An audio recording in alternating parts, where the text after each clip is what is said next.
Call this meeting to order. Just as a quick administrative point, I do want to point out that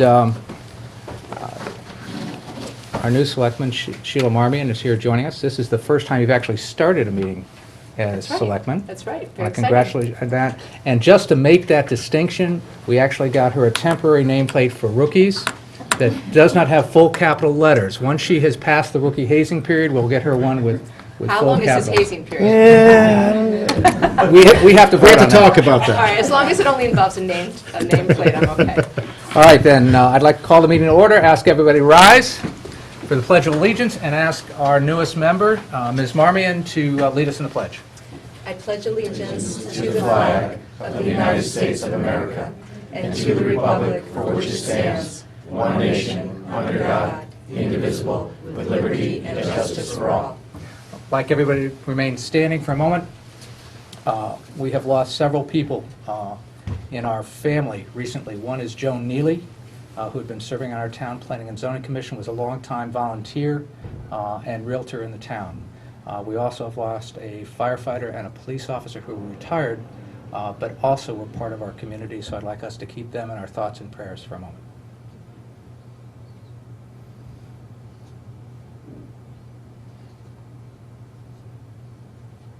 All right, thank you.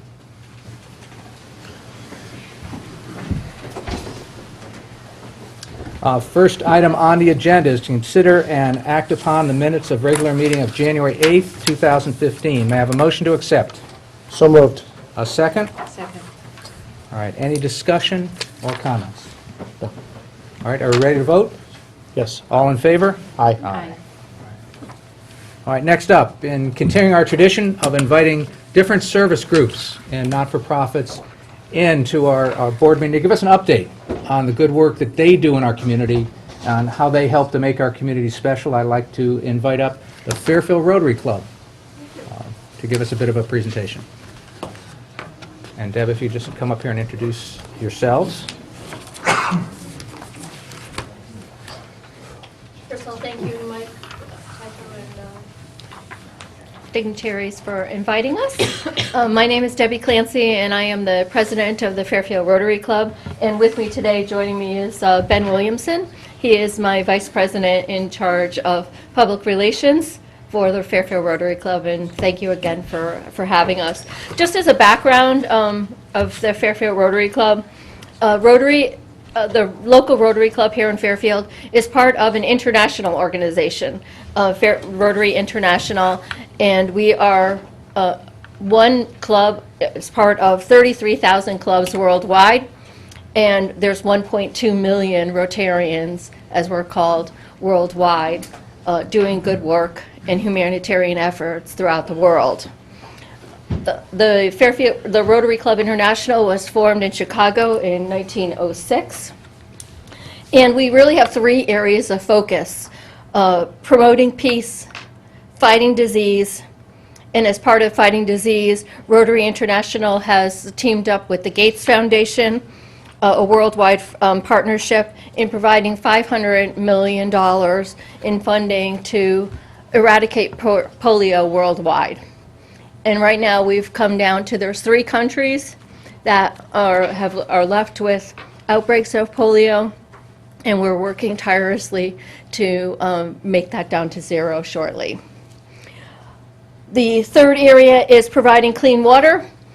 We here in the United States and throughout the nation really take for granted that we're able to turn our faucets on every day and have clean water when there's many areas throughout the world that are not so lucky. So we are helping those areas in finding ways to purify their water and making it, and with that, eradicating disease, which is another area of focus. The other area is focusing on saving mothers and children.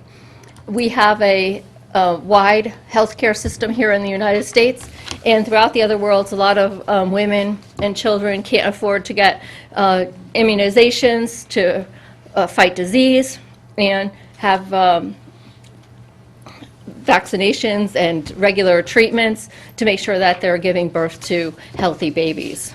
So we're focused on that. Supporting education. We here in the United States, again, we have millions of dollars going into our educational budgets, and there's other areas in the world that can't afford to buy books or paper to educate their children. So we're focused on that. And the last is helping communities to develop. I'm going to now turn it over to Ben, who's sort of going to give you an overview of Rotary.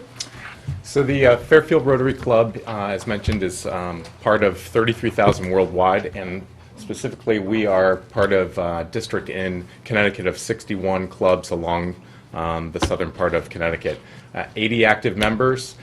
We celebrated our 75th anniversary this year, and we have weekly meetings at the Gaelic American Club on Monday. All are welcome, lunch, and normally a educational program is provided each week.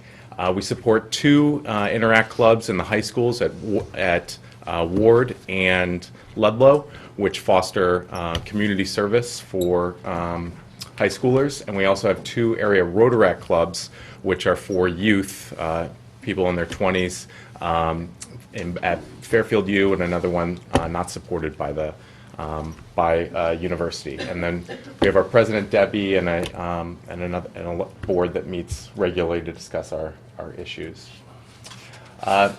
Highlighting the service that Rotary provides locally. So we do a lot internationally, as Debbie had mentioned, but we also focus a lot on service within Bridgeport and Fairfield. So every week and month we have people that work at Operation Hope Food Pantry, serving food at Golden Hill Methodist Church in Bridgeport. Also the Bridgeport Rescue Mission truck, we have people that man that for serving food. We also do multiple cleanup activities throughout the year, both the train station and the beach.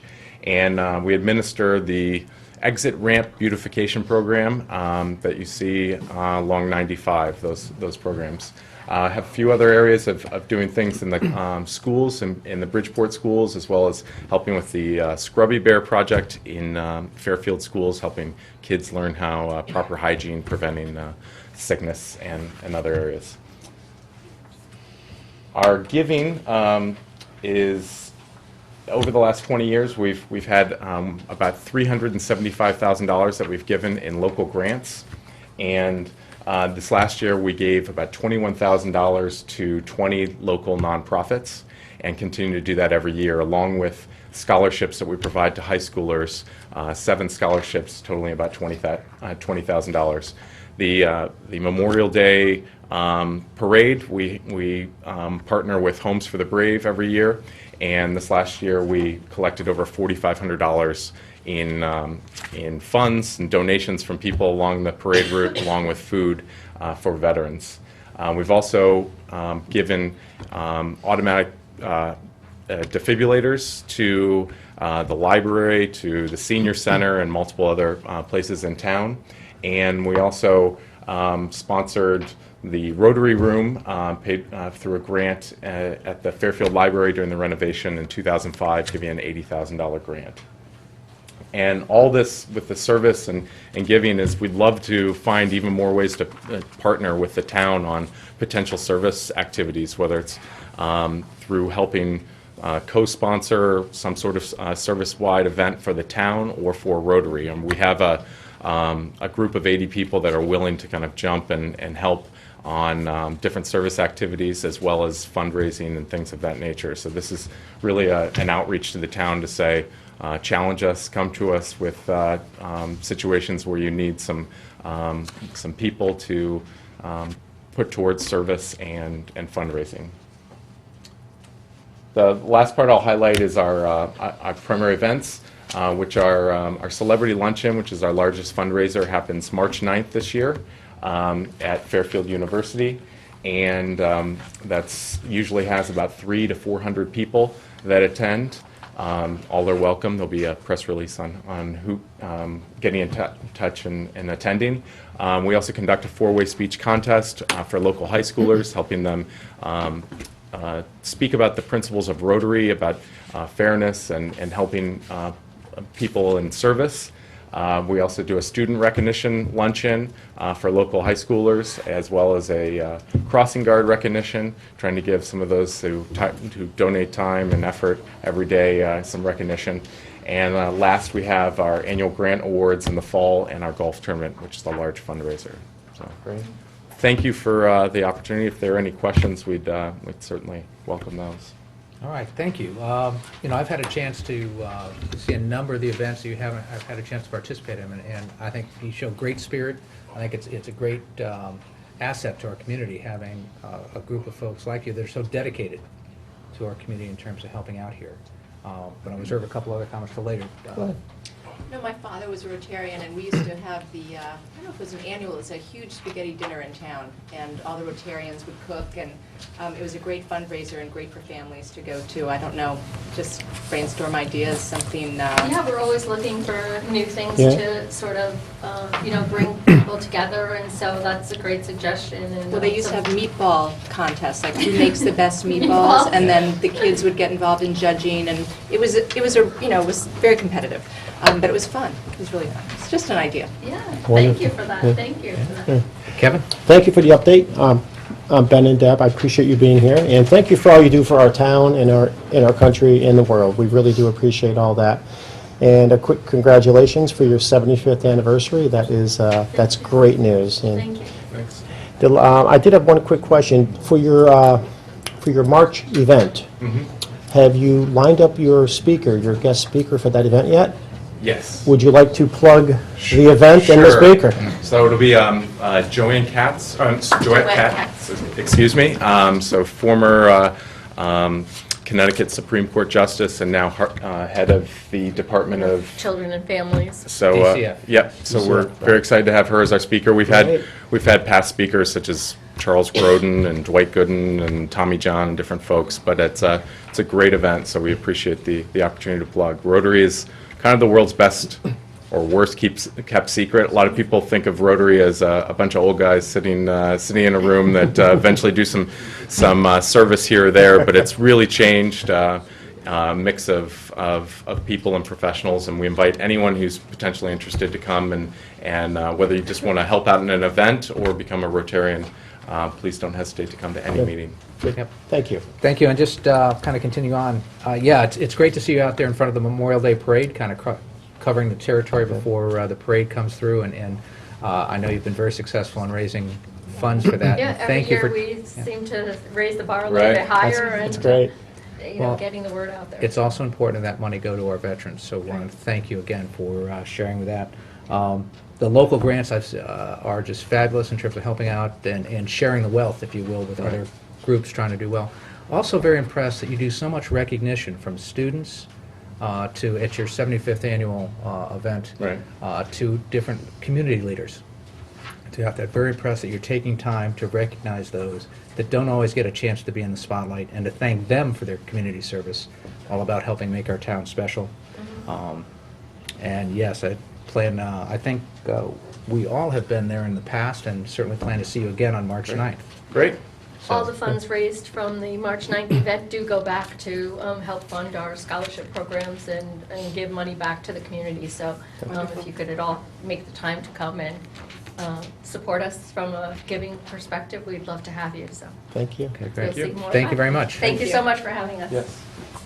Oh, quickly, before you leave. Yes. If, perchance, anybody is actually interested in getting involved in a Rotary Club to help out our community, who would they contact and how would they find out more information? If you go to the fairfieldrotary.org website, there's a link to our membership directory and our board of directors. Anyone on the board would be happy to entertain you as a guest. Great, thank you. Thank you. Fantastic. Dr. Ben. Any of us. Thank you very much. Right, next up, we saw, or I saw recently, a very familiar face on the front page of some of our papers. Bob Smith, one of our firefighting team that has been very active, obviously within the department, but more so wanted to take time to recognize Bob for his work outside the department. The firefighters in Fairfield have always done a tremendous job above and beyond in terms of how they work for the community, how they support the community outside of their protecting us from fires. And I was about to say 9-to-5 job, but I realized it's not a 9-to-5 job in their case at all. So we invited Bob here today, and Bob, if you could come up to the podium, tell us a little bit about the foundation and some of the work the firefighters have done for our community. I have Joe Reynes and Chris Tracy, two of the officers of our foundation, come up as well. We've been out in the community for over 50 years trying to raise money for different causes, and certainly Muscular Dystrophy Association is one of our largest charities. A lot of times you'll see us out there filling the boot. Usually it's the hottest day of the year for some reason. That's the way it always ends up. And a lot of times when we're out there raising money, people are kind of skeptical as they're putting money in the boot as what is this actually being used for. So we had a chat amongst ourselves and decided that we would form our own charitable foundation so that everything would be transparent. Anybody who had any questions could see that every penny we take in goes back out. So in 2012, we formed the Fairfield Firefighters Charitable Foundation. We just finished our second year. We've a couple of successful years. We started out slowly, and we've raised over $60,000 donated out. We've helped out the certainly the Muscular Dystrophy Association, Relay for Life in Fairfield, the Tommy Fund for Childhood Cancer, St. Baldrick's, a number of certainly very worthy charities in town. Our motto is working for the town, off duty and on. We represent the 102 members of Local 1426 as our charitable. Certainly, I get the opportunity to stand up here and speak, but there's 102 people that are behind me. Certainly, these two gentlemen behind me do the lion's share of the work.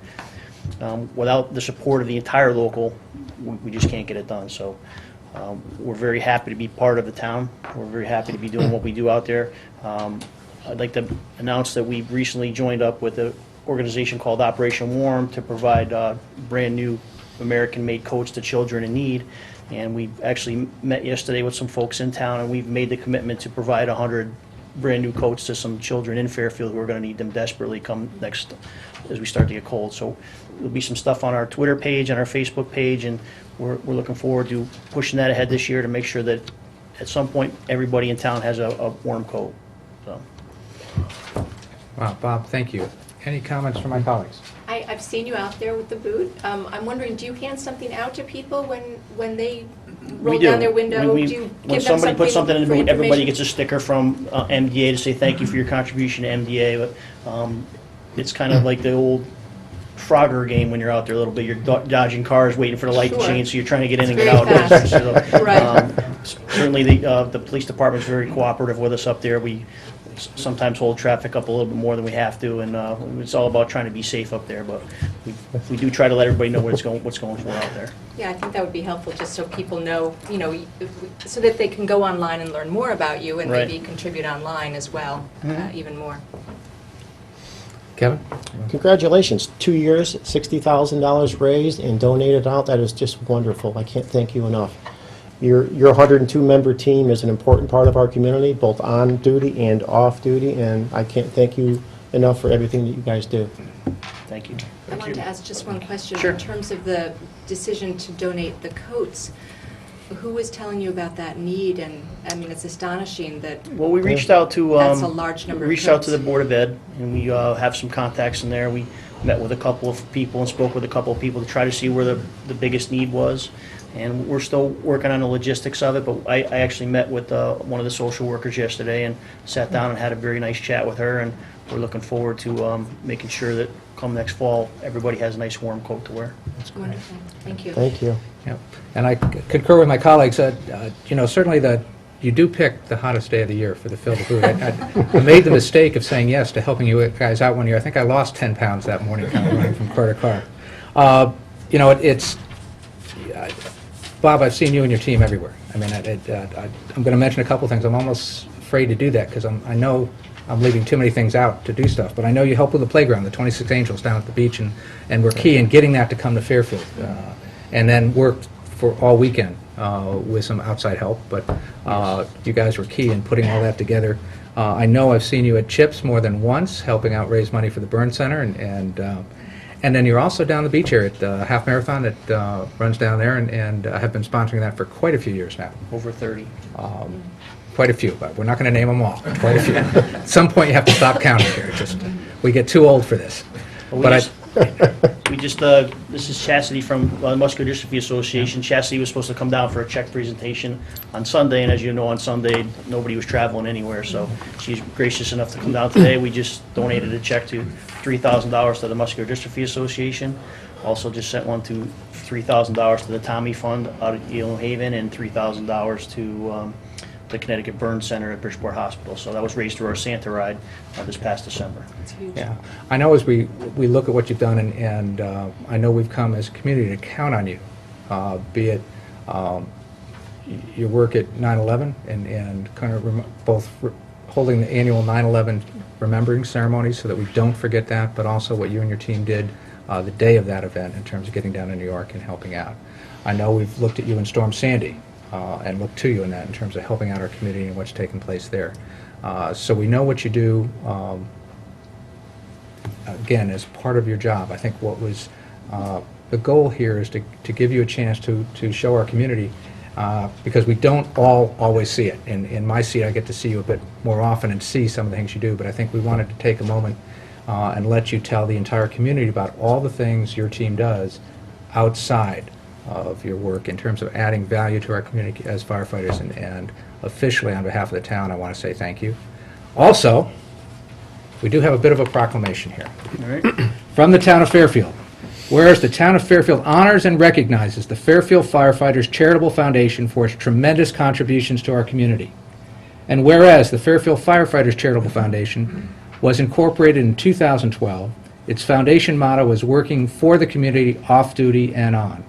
And whereas the Fairfield Firefighters Charitable Foundation is the charitable division of the Fairfield Firefighters Association and its 102 members, the board of directors is comprised of President Bob Smith, Secretary Chris Tracy, Treasurer Joe Reynes, Trustee Phil Higgins, and Trustee Bill Borowski.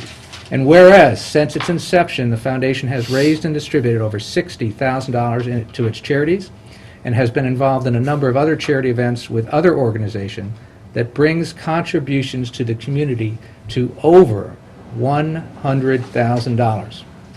And whereas the foundation has helped numerous organizations and causes, including the Muscular Dystrophy Association, St. Baldrick's Foundation, the Where Angels Play Foundation, the Sandy Ground Project, Jessica Rico's Playground at Penfield Beach, the Get in Touch Foundation to help with educational programs, American Cancer Society's Relay for Life, the Connecticut Burn Center at Bridgeport Hospital, the Center for Family Justice, the Stratford Professional Firefighters Burn Foundation, Fairfield Social Services, the Tommy Fund for Children's Cancer, the Connecticut Food Bank, and other smaller causes that need some help during the year, such as scholarship funds.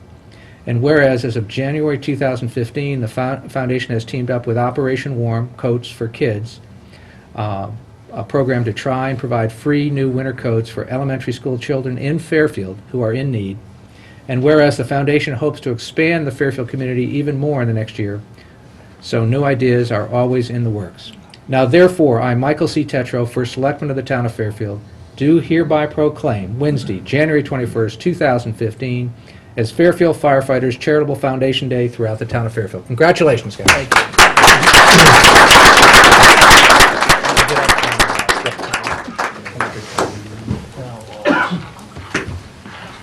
Bob, if we can officially hand you this. Front here.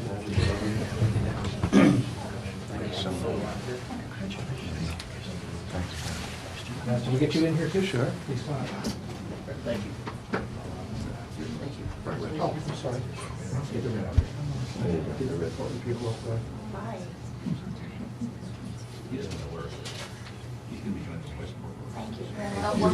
Thank you very much. Thank you. Thank you. Thanks very much. Thank you very much for leading us through. Yep. And Bob, before you go, we have one more small presentation for you, and I'll turn the podium over to Chief Fellner. Thank you. No, we want to thank Bob for all he does, and the comments were nice. We would just like to present this to him from the Fairfield Fire Department. We're proud of you. He just stepped down as president of our local, and we got along pretty good sometimes. And, I'm going to miss him, really. But, we're looking forward. But, Bob, this is presented to Robert Smitty Smith for your dedication to the Fairfield Fire Department and the well-being and safety of the firefighters.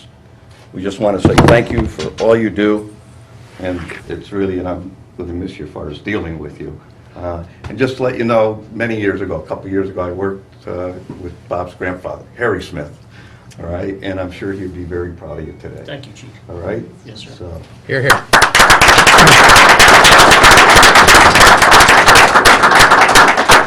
good luck. My pleasure. Thank you, Board. Thank you. Thank you. All right, I have to go to work now, so.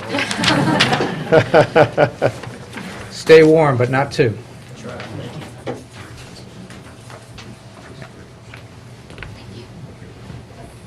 All right. Next up, item 6 from the Director of Health. This was postponed from our January 8th meeting to hear, consider, and act upon the following resolution as recommended by the Director of Health. Resolve that funds be transferred from an increase in grant revenue in the amount of $10,463 to cover the cost of cardiovascular disease prevention program focusing on policy environmental change for citizens served by the Fairfield Health Department. And further resolve that the First Selectman is authorized to make, execute, and approve on behalf of the town of Fairfield any and all contracts or amendments thereof with the State of Connecticut Department of Health. These costs are 100% reimbursable for 10/14 to 6/30/15, State of Connecticut Department of Health and Health Services block. This item was postponed from our last meeting because of the number of items on our agenda. I talked to Sands Clearer, Director of Health, about postponing this to our next Board of Selectmen meeting. We'd have more time to address this. But because it was postponed to this meeting, we had to put it on the agenda. If that's agreeable, can I have a motion to postpone to a date certain our next meeting? Ms. Marmion, second? Second. All right. Any further discussion? All in favor? Aye. All right, that item stands postponed. Jen, if you'll just make a note of that to make sure that shows up on our next agenda. All right, next up, item 7, the non-recurring capital. This requires Board of Finance and RTM approval to hear, consider, and act and adopt bond resolutions appropriating funds for the costs of certain non-recurring capital projects and authorizing the issuance of bonds to finance such appropriation. May I have a motion to accept? So moved. A second. Second. Now, this is a little more involved than our typical presentation. I'm going to point to the packets that we have. Section 1 describing non-recurring projects from the town and the Board of Ed. Section 2 containing the financials. And Section 3 containing the bond resolutions.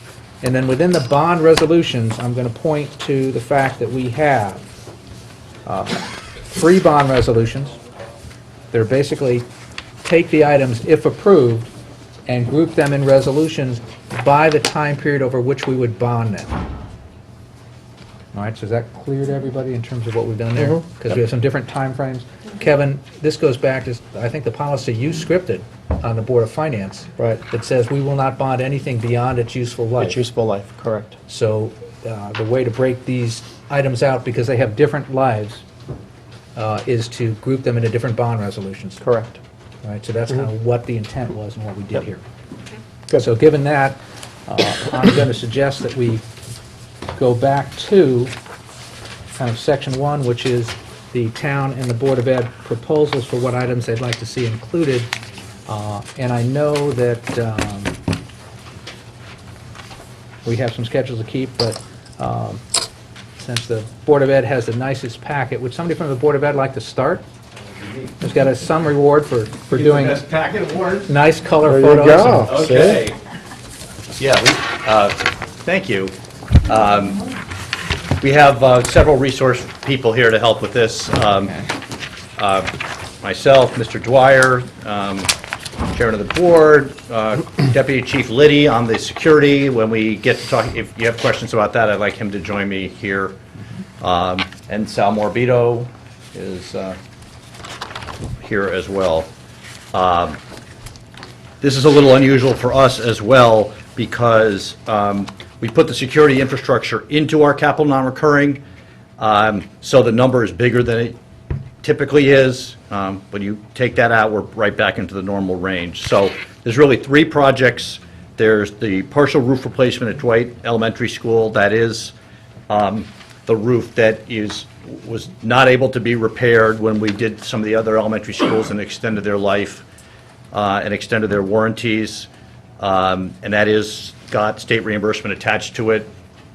The Jennings boilers are 1966. I want to make sure that's correct. I think I saw it somewhere where maybe it said 1996 in a document that you have. Yeah, Just want you to know that it's 66. It's 66. There are oldest boilers in the system. We're working our way through that, those boiler projects. I just want to make sure people don't think we're replacing 1996 boilers. And with perfect timing, they both failed over the weekend when people were using the building. We didn't set that up. It just happened to happen. The artificial turf replacement at Fairfield Ludlow High School, and while that's 10 to 11 years old, that is typical for fields that get the kind of use we've received, and we have had testing done there, and that field is a high priority to replace due to the heavy use by the schools and the town. And we've investigated the safety of that field, and it needs replacement. And then finally, the security infrastructure. The short background on that is that immediately after Sandy Hook, which hard to believe has been 2 years, the police department and the school system partnered on a number of initiatives to improve security within the school district. Last year, the town was good enough to put additional police personnel on the ground to help us out with school security. The police department, along with the Board of Education personnel, have been doing quite a bit of work on training, communication, a lot of changes of procedures, policies to ensure safety of students and staff, some infrastructure upgrades that are visible, but to do the comprehensive work needed, the police department had done an internal survey of all of our infrastructure needs. And over the last year and a half, we've been looking at other districts, looking at best practices, talking to other police departments, costing this out, bringing in vendors to really get specific on what we're planning to do. And we can give you as much detail as we could in here. The police department is very nervous about any discussion of security and any level of detail happening in public. So if you ask a question and it's going to compromise the purpose of this entire thing, then I'll have Chris wave his hand and say, I would rather not get into too much detail. But you can see from the list the general nature of what we're doing. We just can't get into exactly where, what, and when. But I think we can give you a flavor for the types of upgrades that we would be putting in place. So that security infrastructure upgrades, while we're asking for the full funding commitment now, we anticipate, and we built this into the waterfall for the town, that this actually will get expended over a 2-year period. So you can't do all the work in one summer. So we anticipate about 50% of this happening in the summer of 15 and 50% of it happening in the summer of 16. And that's broken out, and we've been carrying a number in the waterfall for this, and it's always been a 2-year proposition. So I think I'll just stop there and let you guys ask any questions or clarification that you might need on anything. If it's security, I'll have Chris come up, or Phil, if you want to say anything. I've covered the landscape. Okay. Any questions from the board? Sheila? Well, Yeah. just to get to the security, you said that you're phasing this over 2 years. Is there any reason why we couldn't, because it is quite a lot of money, go for half of it this year and half of it next year? Because you're not going to be implementing necessarily some of this until the next calendar year, correct? Yeah, I mean, that's sort of a decision that wouldn't be in my bailiwick. I think that I would get this going and see how much we can get done. And it's always possible that we could spend, that it would make sense to spend 60% of it in the first year, just how the projects break out. If you slice it exactly in half, we could run into an issue there. But certainly, that would be doable. My preference would be to get the full authorization, knowing that from the cash flow perspective and bonding perspective, it's going to take more than a year to Well, are do they this. distinct? I know you can't get into Yeah. specific details, but are they very distinct in terms of can you start and finish things this year and then, sorry. Page 34. You Yeah. can see the individual. on Yeah, page you 34. could, I'm just wondering if there are distinctions, or do they have to go together in terms of you start one and you can't finish it without No, the other half? they're very distinct action items. I would hope if we look at a scheme of that nature, that we sit down and prioritize and itemize which things we can get done in season one. Because we have a list, as the first selectman said on page 34. Yes. And again, I mean, this is a critical issue. We're not looking at compromising security, certainly, but I am looking at, it's Sure. a lot of money, and what are the priorities that we need to do this year? And perhaps look at, just a suggestion, so maybe we look at the specifics, and you can help us prioritize what would be year one, year two. Is that okay if we have that discussion? Oh, very definitely. Just adding on to that, I think one of the challenges, and I know each of my board members has brought it up, is we're looking at a non-recurring proposal of $10 million this year. The highest I remember seeing, Kevin, you go back a few more years than I do, is about $5 million. Thank you. But the dollars were, so I'm just kind of leaning on your vast experience there, but I just don't remember a number this high. Obviously, school security, It's a as priority. Ms. Marmion mentioned, that's not something we want to compromise. But the plan is not to spend it to next year. We've got to look at, or will be taking a look at, do we make any other adjustments? So it might let something else get through, or give us a chance to do something that's equally important but needs to be done first rather than second.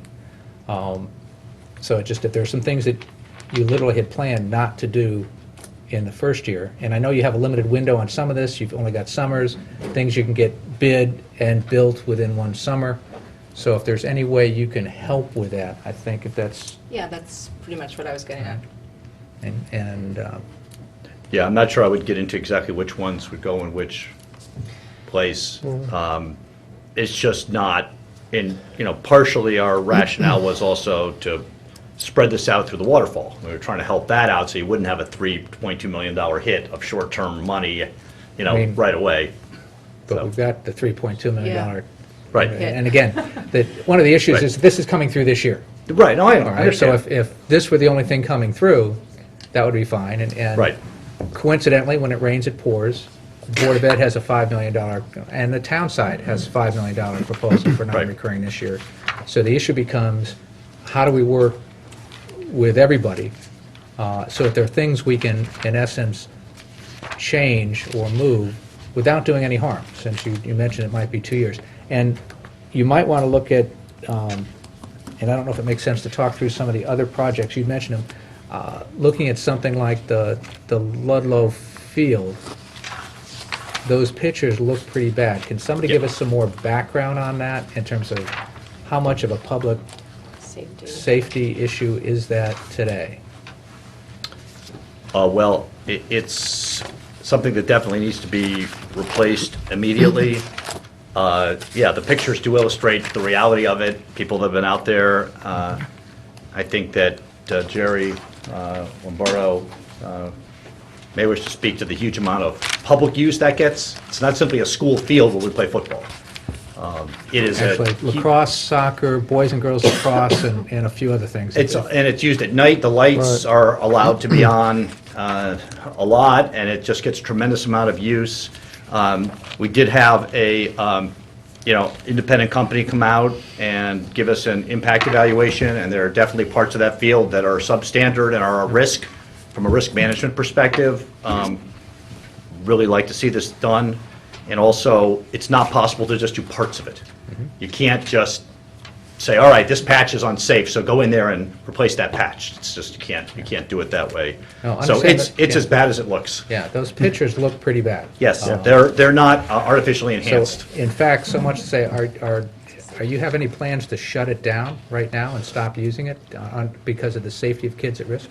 No, we're not planning to do that. We believe we can get through, the spring season. But I think at that point, I think we're really going to have to replace it. I think that's really the end of the line. It's definitely at the end of its useful life. Okay, from an overall kind of capital planning process, as Yep. we look at this, the last couple of years, the non-recurring from the Board of Ed has been pretty light. Is there, and obviously this didn't get bad overnight. Was there some reason it wasn't on the list last year or the year before to address? 'Cause Well, those you know- tears look, I gotta tell you, Yeah. those tears remind me of if there are any Philadelphia Eagles fans, if you go back about 10 years, I think the Philadelphia Eagles field was pretty horrible at that point, and that's all that reminded me. I'm like, we're training Philadelphia Eagles football players, which, as a Right. New York Giant fan, caused me problems to start with. But it looks dangerous. It was actually, in sort of our original facilities planning, it was farther out. We actually backed it up to get it to this year. But we wanted to get it, we certainly wanted to get 10 to 11 years of useful life. And then also we had to look at other projects that were huge issues as well, and we had to prioritize. Yep. And we tried to squeeze the last bit out of it, which I think we've been able to do. And we have tried to spread out our capital non-recurring projects so that we keep them in the general ballpark of between 1 and 2 million a year.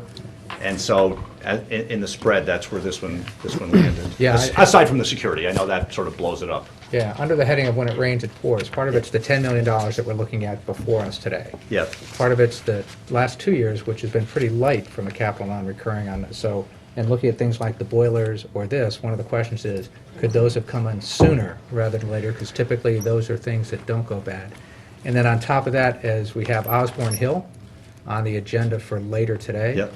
We have Roger Ludlow that's looking at a significant overrun where they are. Fairfield And Ludlow. on the town side, Fairfield Ludlow, sorry, Yeah. sorry.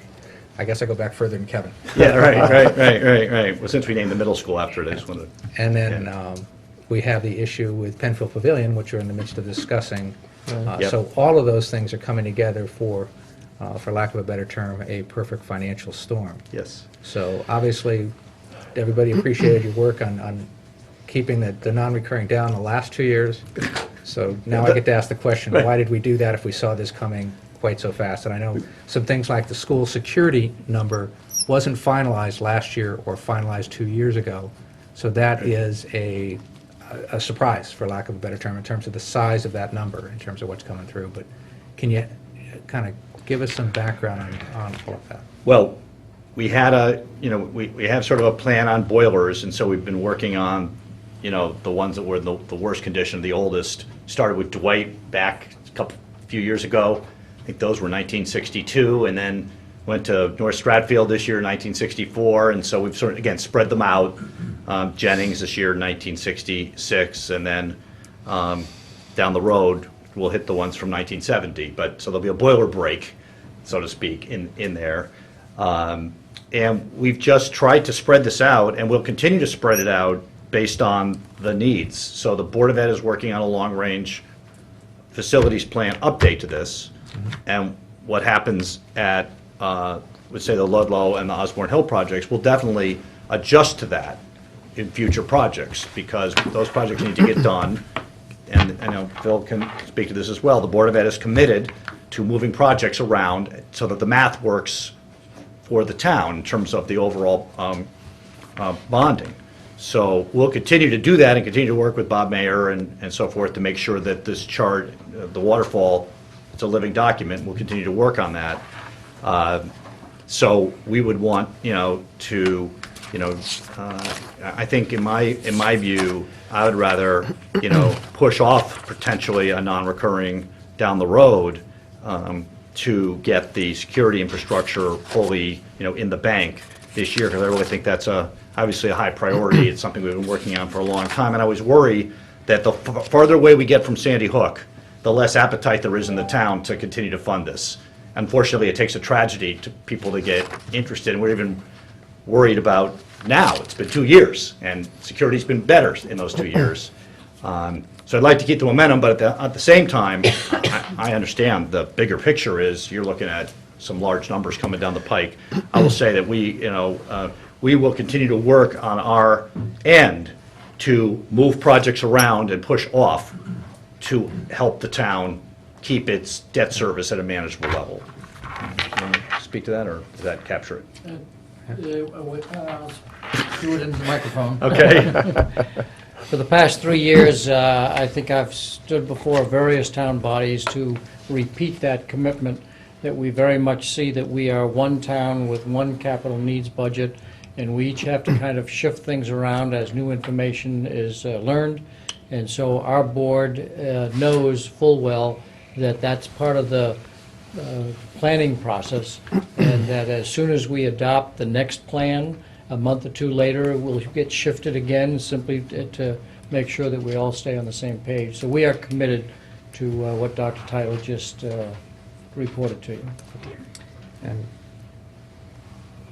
I would both compliment you on and kind of confirm that you've definitely done your part, and we worked with Dr. Title to kind of move things around to keep our capital needs in balance, for lack of a better term. Just kind of, because I think we need to look at all of this a little bit, just to get a couple other things on the table. One, there's $160K that's potentially in your budget, $160,000 in your budget, that if it's approved within this non-recurring, would be available to supplement the healthcare fund. Correct. In the internal service fund for Board of Ed. Yes. Which of the items on here is that 160K represented by? I don't know that we have it exactly broken out that way. Because I think again, in terms of helping address the shortfall in the internal service fund, Right. You had committed that if we get the 160K approved here, we could then free up that money within this year's fiscal 15 operating budget and use that as a supplemental contribution to that. Yes, we will do that, provided that we can get that. I don't remember if Sal knows what we actually earmarked the 164, or if we want to say that out loud, but that's certainly contained within here. So absolutely, if the board's approved the 160, and we had this discussion, was it last night? Last night. Last night. So long ago. It's so long ago that, the Board of Education has made a commitment this year to making a supplemental contribution this year to its health insurance fund of $700,000. Adding the 160 to that would make our fund completely whole by year-end 15, Yep. which we were looking at a major deficit just about a year ago at this time. So we would do that, and I guess I don't know that I can point exactly to which of these projects are exactly represented by the 160. It's just part of it.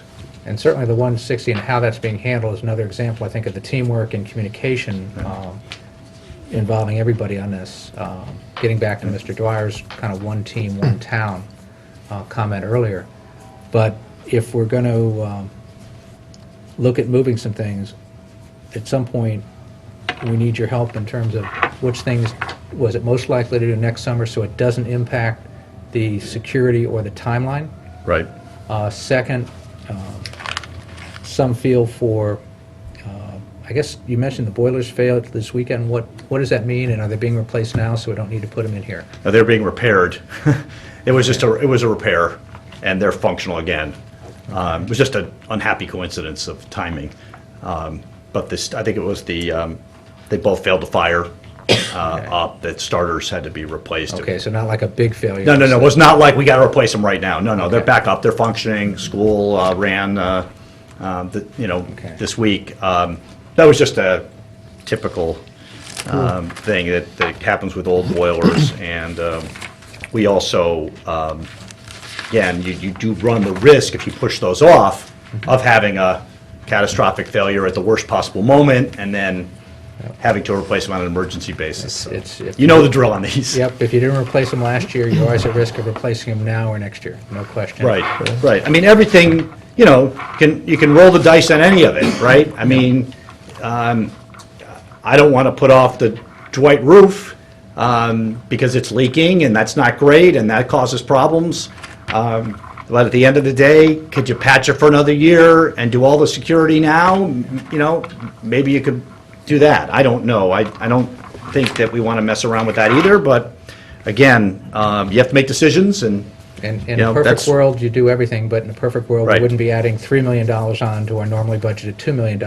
Right. And, if we had unlimited resources, Right. certainly, and I know you know we don't, so I don't mean to say it I'm that way. well aware of it. But I feel like I'm talking too much here. Folks, would I you have a like few to comments. chime in? Yeah, please. First, Dr. Title Yep. and Mr. Dwyer, I do want to thank you and follow up on Mr. Tetro's comments about how you have worked well with the town the last few years, and for many years, to move projects around, to prioritize things, to work within the framework of the big picture, what we can afford in any given year, what we can wait on, and what can't wait. So thank you for your guidance and leadership on those matters for many years. My view on this is, if we look back a couple years at what happened, and then we look back at last year, and we as a town made a commitment to enhance and improve the security at our schools. That was a general commitment that we made. And with the assistance of the police department, the first step was putting the officers and the team of officers in place and making sure that the schools were covered, and everyone has worked exceptionally well on that. And the program, from everyone I've spoken to, is working and is protecting our schools and providing police coverage where it's needed, when it's needed, and at the proper level, so that we didn't have to go out and hire 15 or 18 police officers. We only hired a few, and we've redeployed them intelligently and reasonably. And I think that was a great compromise that we made in the spirit of moving forward with school security. On this particular piece here, I see this a couple of different ways. I see this as a furthering of that commitment. We did commit to both the police officers' end of it and the personnel piece of it, but we also made a commitment to move ahead with infrastructure investments and improvements to our schools and our buildings, so that we could partner with the police to take school security to the level that we need it to be. Now, as we all know, there's no perfect solution, there's no panacea, there's no cure from keeping somebody from doing something in one of our schools that we don't want done. But from my conversations at board levels and the materials I've read and the people I've spoken to, we're doing what is expected of us. Our town and our students and our families expect us to provide a safe school environment, and we've taken measures that I believe are fair and reasonable, and we've pushed forward a program that is now looking for phase 2 to be completed, or started, I should say, so that we can look everyone in the eye and say, you know what, we're doing everything we can do. It's not perfect, but it is the plan that we want to move forward with, and it's in the best interest of our student population. On the money side of it, I agree with my colleagues. It's a lot of money. But when I look down the list of items here, I don't know which ones could be carved out, which ones could be delayed, which ones make sense to do today, which ones make sense to wait 6 or 12 months. And I don't know if that makes fiscal sense based on when we would spend and bond. And I don't know if it makes security sense based on how we would go out and physically implement those things, right? Would we be shortchanging either the process or the security by breaking it up in pieces and doing it differently? So I am inclined to look at this $3.2 million not as specifically part of non-recurring, because your net non-recurring number is $2.1 million, which is pretty much within the zone of what it should be on a given year, 1.5 to 2 to 2.5 on a high year. Roofs and boilers and all these things that we look at every year and we have to fix because they're broken, right? And if we don't do it, then they break even, then it costs more money for us to fix them later, and there's more of them to fix if we don't keep up with it. So I'm inclined to invest. $10 million is a huge number, and we haven't looked at all that yet. And 5 is a bigger number than we would normally see, but I'm looking at the security piece as something separate. I'm looking at it as not just normal non-recurring, as a necessary investment in our schools. So my inclination is to move ahead with it and support the project, spend the money wisely, timely, and get the project implemented and move it forward, and follow the recommendations of both the police department and the Board of Education and the administration to implement this phase of the security commitment that we made. Do you have any comments? I I would agree with you, but if we can hear a little bit more, perhaps, on whether or not security would be compromised at all if we broke this into two phases. Because I agree with Selectman Kiley, none of us are looking for compromise, but I'm also looking for what we can handle fiscally. So can you speak to that for me? Sure, and believe me, we do understand, and add to it the component that it entails a lot of work that we're a little bit concerned that we could get done in one summer, too. So that factors into it, too. Sure. While Dr. Title was talking, I was running down the priority list and seeing what we could do. There are some infrastructure changes, some of the bigger numbers that you see on that page. Splitting them in half, it comes with concerns.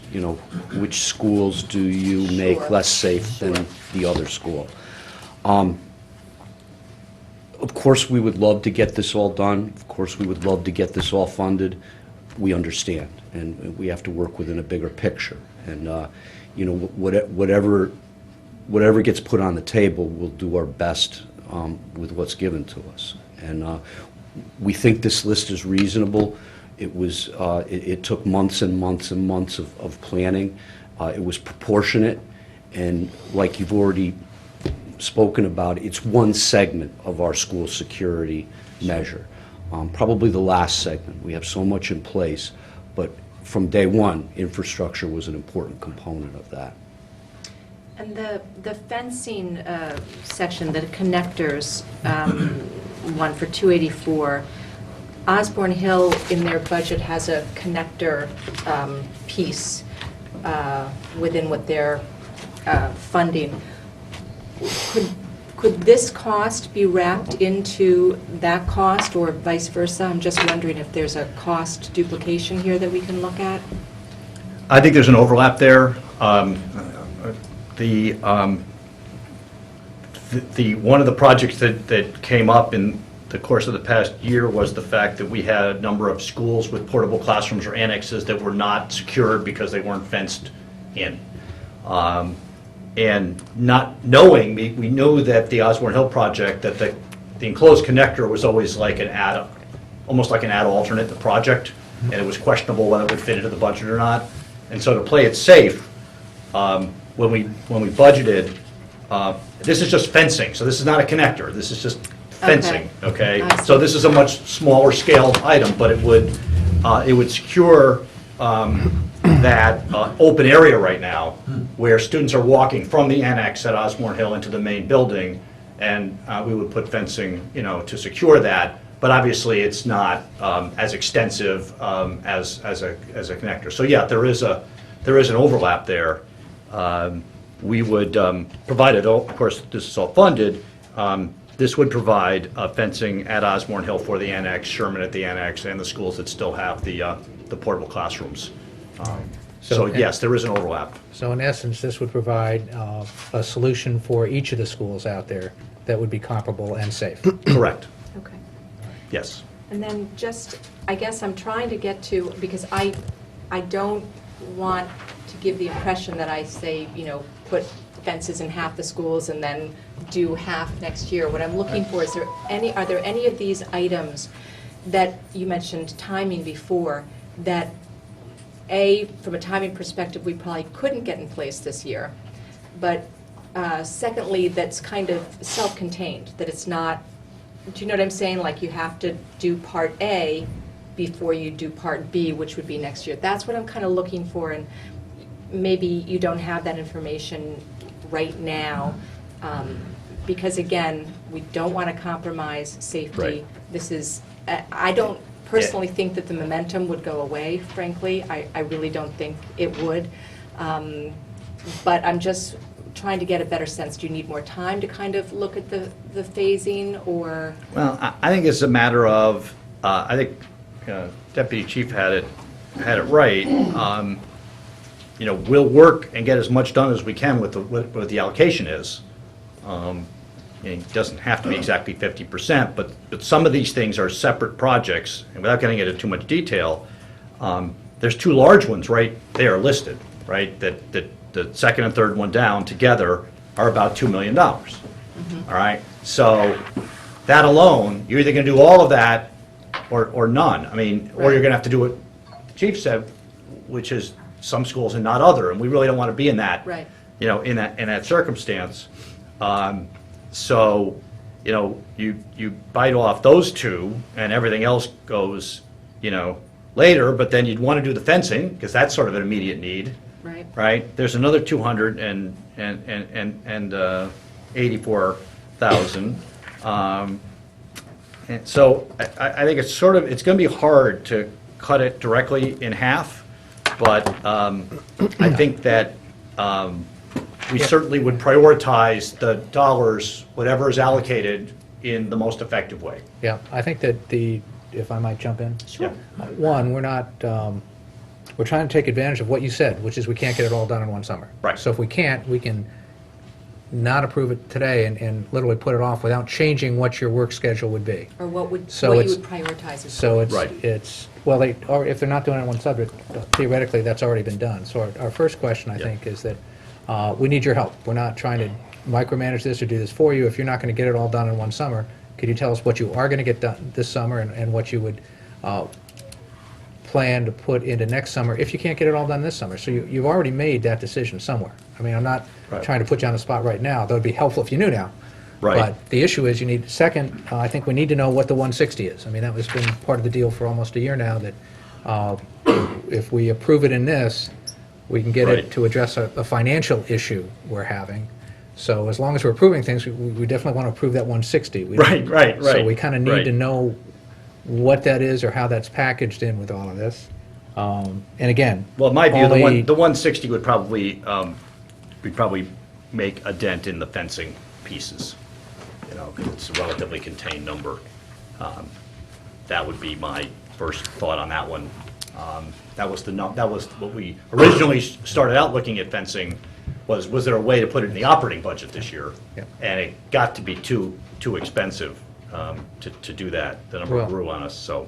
that or the other way to look at it is if we don't get all this approved, what's the 160 go for? I mean, what would you spend it on, since that's in your operating budget right now?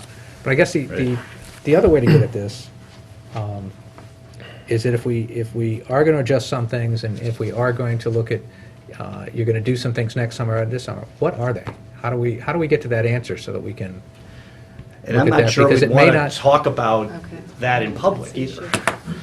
Okay. You know, Okay. people know there's That's the certain issue. things we're not going to do. Some of these things are visible and Yeah. very easy to see, but I think that for us to say, you know, something like the intrusion film, the plan would be to do, you know, half of that this summer and half of it the following summer, I'm not sure that's something we'd want to have public discourse about. You know? Certainly wouldn't want to specifically identify which Right. facilities we were pushing off a year. Yeah, and Right. I don't think we're asking for that level of detail, and I think everybody here respects the security issue. I know we've talked yeah. about it a lot. Sure. Over the course of the last year and a Right. half. I think we're asking for your help and guidance. And we're trying to take advantage of what you pointed out earlier, which is you're not Right. going to get this all done in one summer. Short of that, the issue then becomes, if we have to look at making adjustments to get that $10 million number down, Right.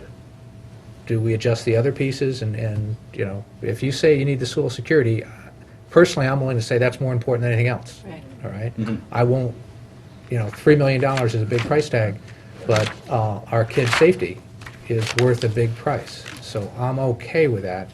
But then it's the other items have got to come under close scrutiny in terms of where they're going. And from a personal standpoint, I know that I am having trauma memories going back to my football playing days, looking at some of the cuts in that turf there. Yeah. So I don't You don't wanna want mess to do with that that. one. But, Yeah. so again, to me, the turf is both very visible and I think a safety issue, given, I totally agree with the number of kids, number of teams, both school-oriented as well as town teams, visiting teams, everybody else who's playing on that. It certainly gets a phenomenal amount of use, has been worth every penny we paid for it in terms of that use, and is certainly worth replacing.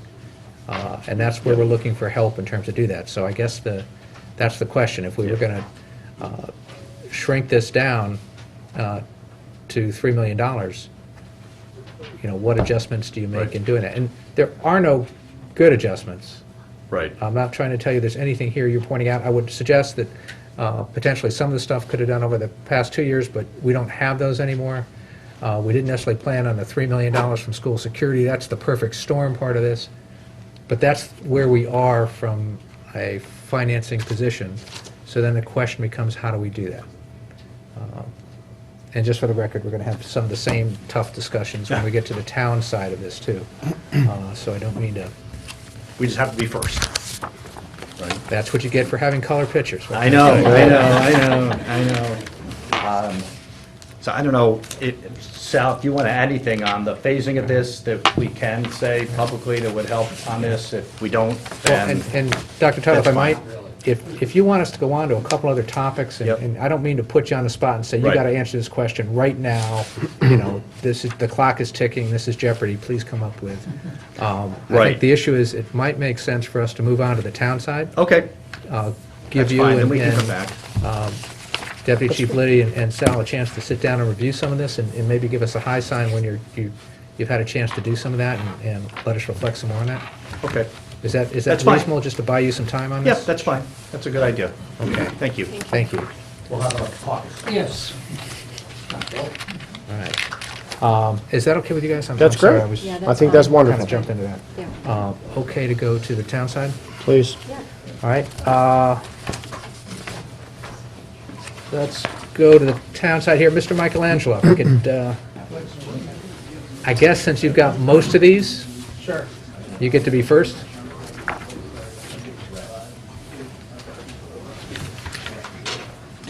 Good afternoon, Joseph Michelangelo, Director of Public Works. I have a bunch of items on here. I don't know if you want me to go over an overview of them, or we'll stop at each individual ones. Any preference from the board? Then, Joe, why don't you get started? Sure. Your call in terms of what's the best way to take us through these? Okay. I'll give an overview of them, and I have members of my staff here, and also on some of the other individual projects we have, for instance, the library is here. So I'll give an overview of these, and then we could maybe go back.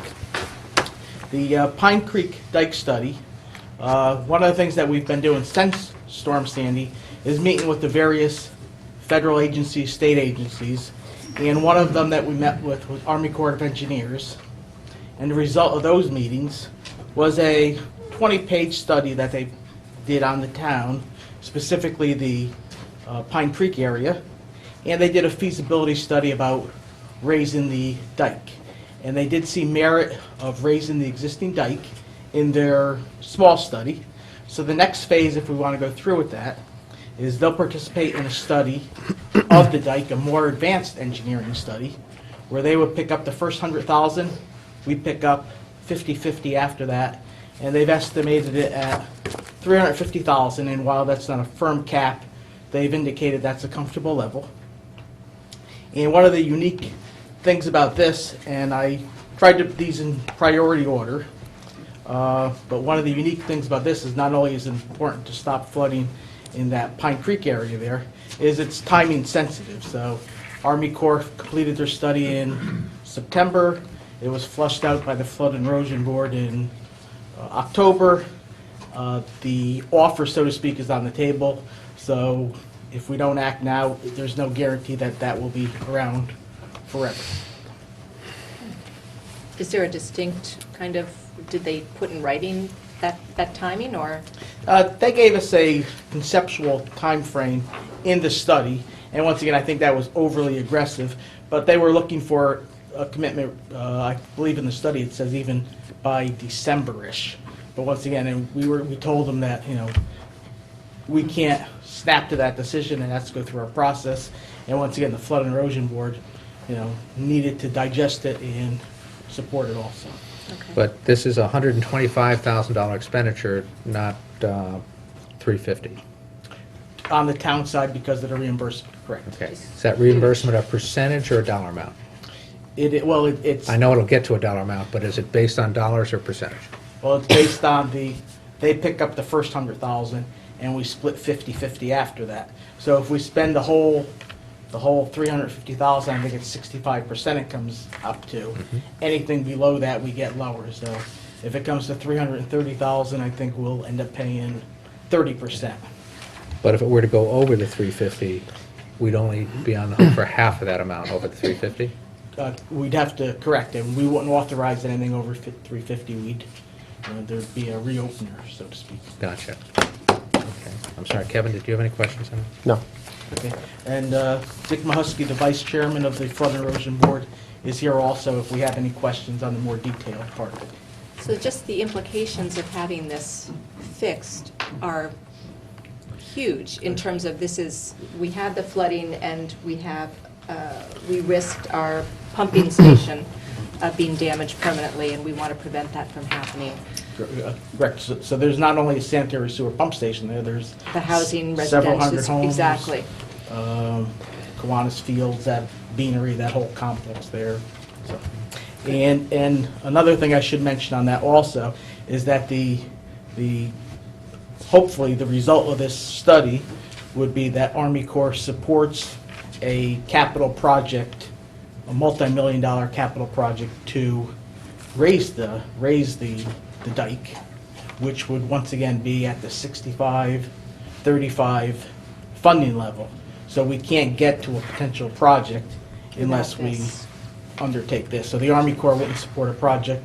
You don't go right to the project stage, you go to the study stage, and then this is hopefully the carrot that follows.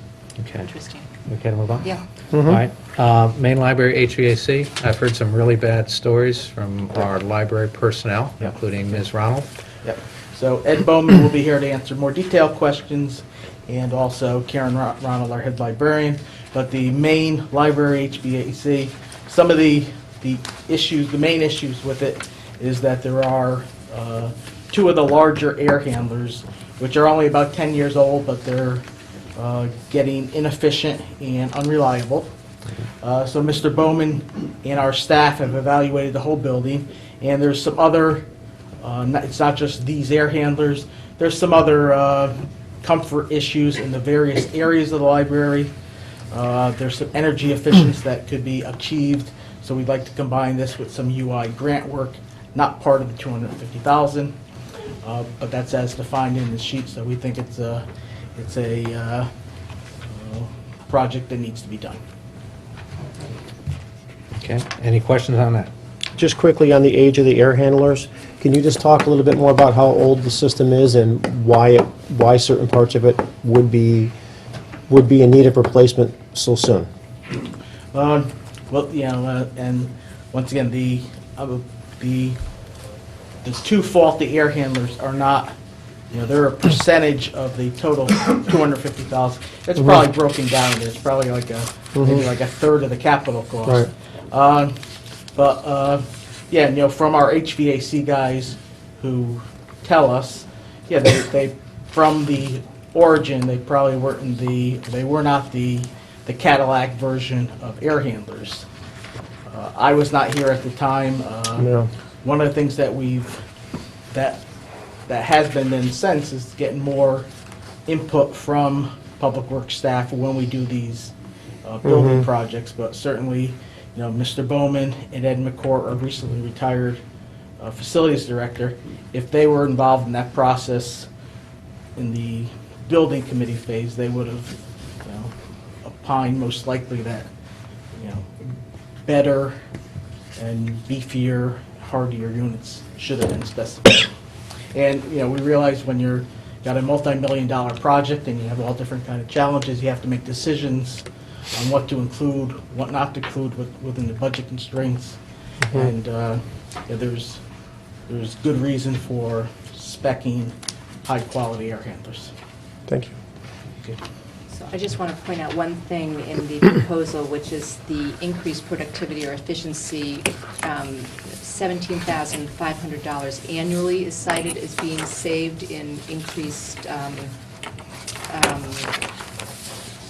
Lower energy costs? lower energy costs. So if we compound that out, I don't know what the life of the HVAC, I never say that, HVAC, I mean, what's the life, do you think, of these units? Okay, what the life of the Of the new, air if we were handlers? to, yes, 15, 20 years. Okay, 15, 20 years. So if we were 15, to multiply that out and look at the actual cost, I mean, we would recoup that. But Is those that- ceilings aren't just for the rooftop, it's supposed to the rest of the project also. It's not really a direct relation. Okay. But we were getting roughly 250,000. I think you have to come up here if you...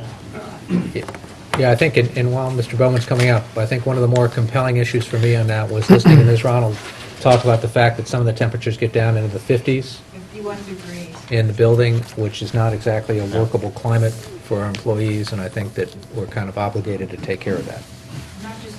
Not just employees. Well, but I think kids you and- need- And kids and seniors. Okay. I mean, that's our big issue right now. Right, the problem is that the air distribution just doesn't work. It's not just the handlers are failing. Okay. The way it was designed isn't the best way it was designed. It comes down, there's part of the upstairs, part of the downstairs, and it's supposed to go down the hall and do other areas. There isn't enough air to get there. It just doesn't work. It's a bad design. So that has to be changed also.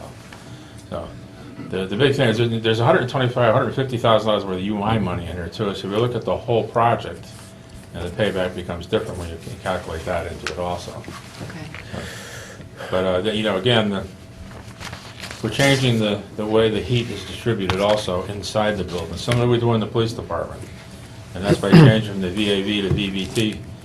Don't ask me to tell you what that means, I forgot myself. But what it means is that the systems we have here now in this building and elsewhere are designed so they're never shut down. There's always air moving across them. All right? So when someone calls for heat, everybody gets heat, whether they want it or not. Someone calls for cool air, everybody gets it whether they want it or not. And that means that the equipment is always pumping air 365 days a year, 24 hours a day through the system. It's an electric cost. These systems shut down completely. When someone asks for heat, the system in his room will open up only. And you'll only be supplying air and pumping it to that one room. 5 minutes later, if someone else does it, that'll shut off and it'll go to the next room. And if someone then asks for cooling, it'll shut down the heat 5 minutes later and provide them cooling. Each room will be its own zone. So it saves a lot of money in terms of wear and tear on equipment, saves a lot of money in terms of the electric used to pump the air across the equipment. That was my question. How many zones does the building currently have, looking at it from like a homeowner zone type perspective? Is it Well, there's 7 rooftop units, so there's probably, I would say, 7 zones. 7 will- zones? What did I say? This will wound up with, do I have the number of zones here? Karen, does that mean 7 thermostats scattered about the building? Is that how it works, or can you help me understand that? I'm not an engineer, but I'll tell you, we really only have about a 4-degree ability to change it within the library. Mhm. Really, PW does that remotely, so I'm really not sure on the zone. I can say one thing is that people are leaving the study rooms and the little farm for the children because it's just unbearably cold or hot, so it's gotten really critical. But Okay. as far as the zones, Ed's your guy. Good, thank you. This will give us about 50 zones. Well, that was where I was going. I think I don't know the this exact sounds like number, it's going to be but- zoned much differently and in smaller, Actually, each one of these would be like a is zone. a zone. Okay. And we currently don't have anything close to that, is what I'm hearing. No, none of the buildings. The police department will now, but that's the first one. Okay, thanks. Part of it also, is a boiler replacement that was not upgraded when the last upgrade. So there's another boiler, that's an older boiler that has to be done, so. Any other questions on the HVAC?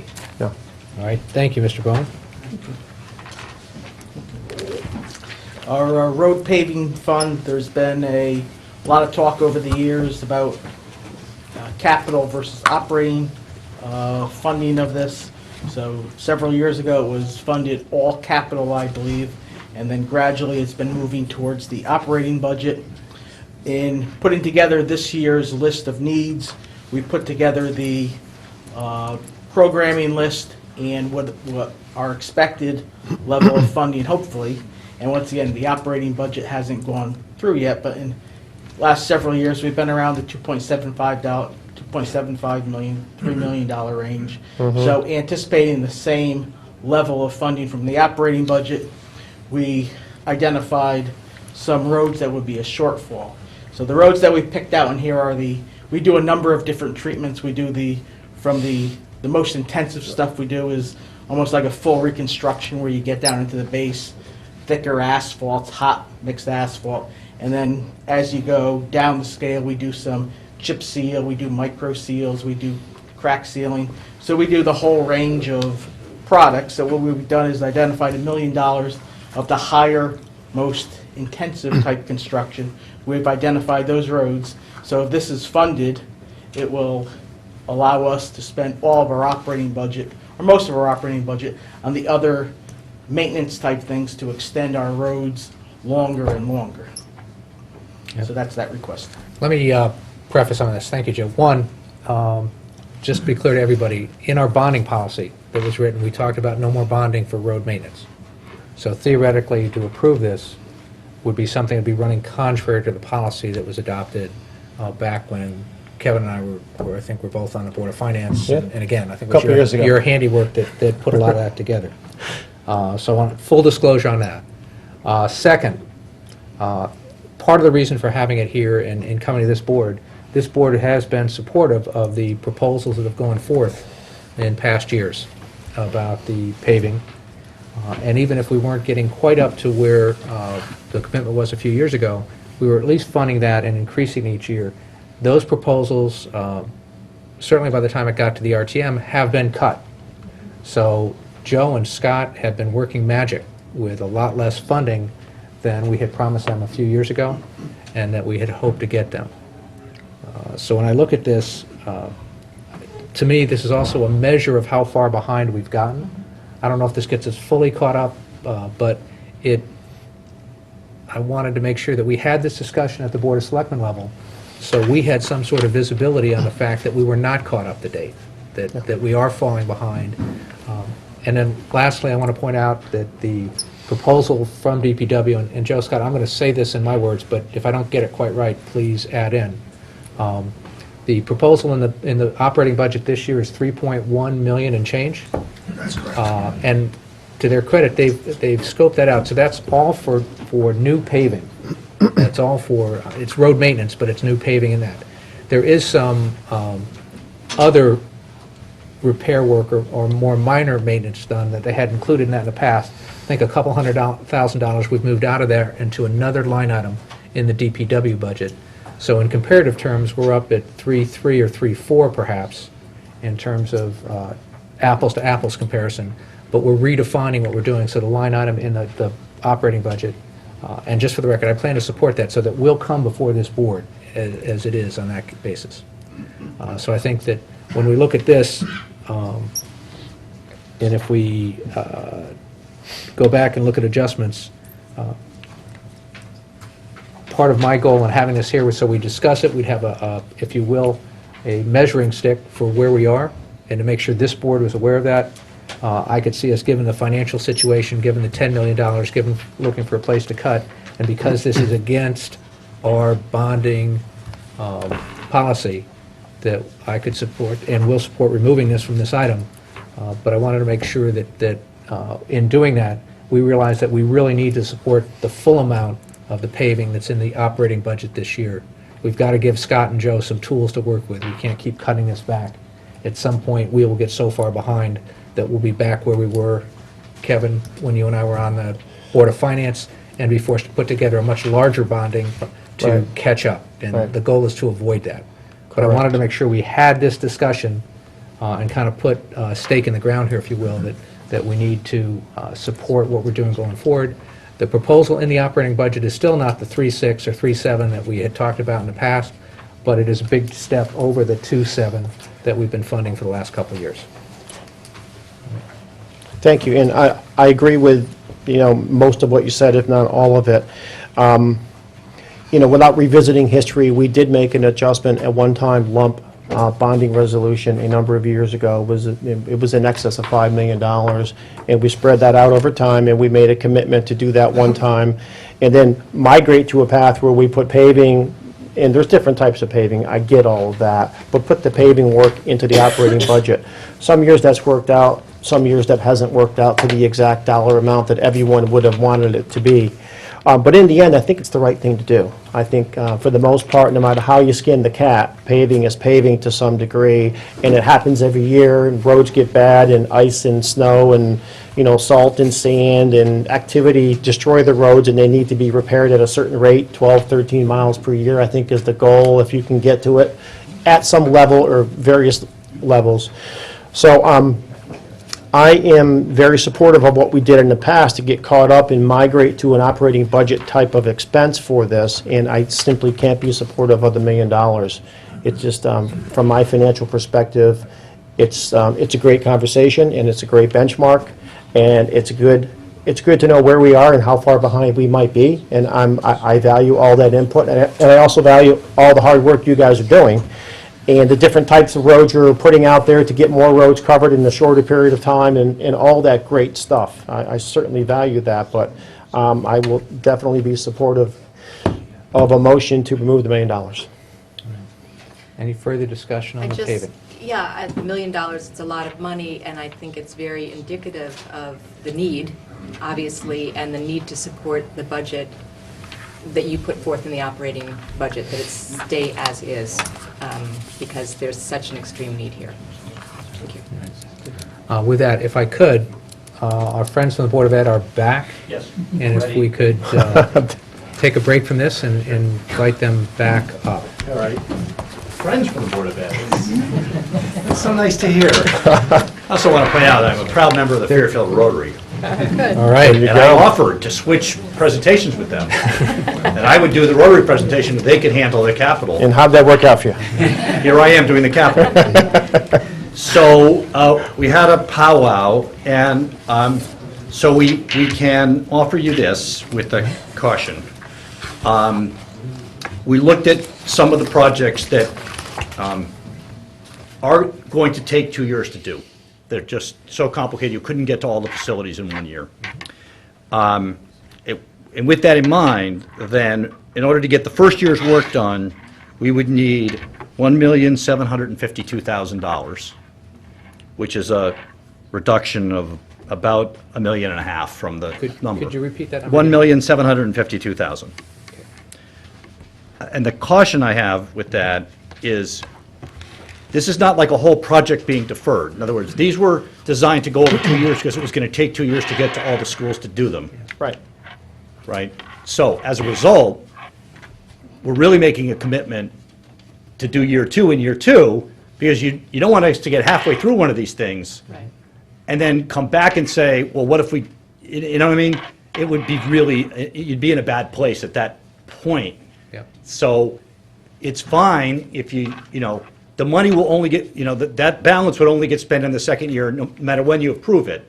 So if the goal is to reduce this, and that number, when added to the rest of ours, is about 3.9, round numbers. So without getting into the specifics, I think Chris doesn't want to get into the specifics, that also would allow us, were you to do the 1,752 number, that would allow us to make the 160 contribution. It does. That was- It does, yes. And it would allow us to do the fencing at Osborne Hill as part of the deal as well, so that, and I think you do know that the roof project, we powwowed on that. It's really not something we want to put off because of the condition of the roof and the fact that we've got a solar installation about to go in there as well when the roof's replaced, which will save us money, and it's reimbursable to the tune of about $320,000. So your net on that roof is not the $1.2 million that's in there. But I just wanted to know that Yeah, this doesn't show that as reimbursable.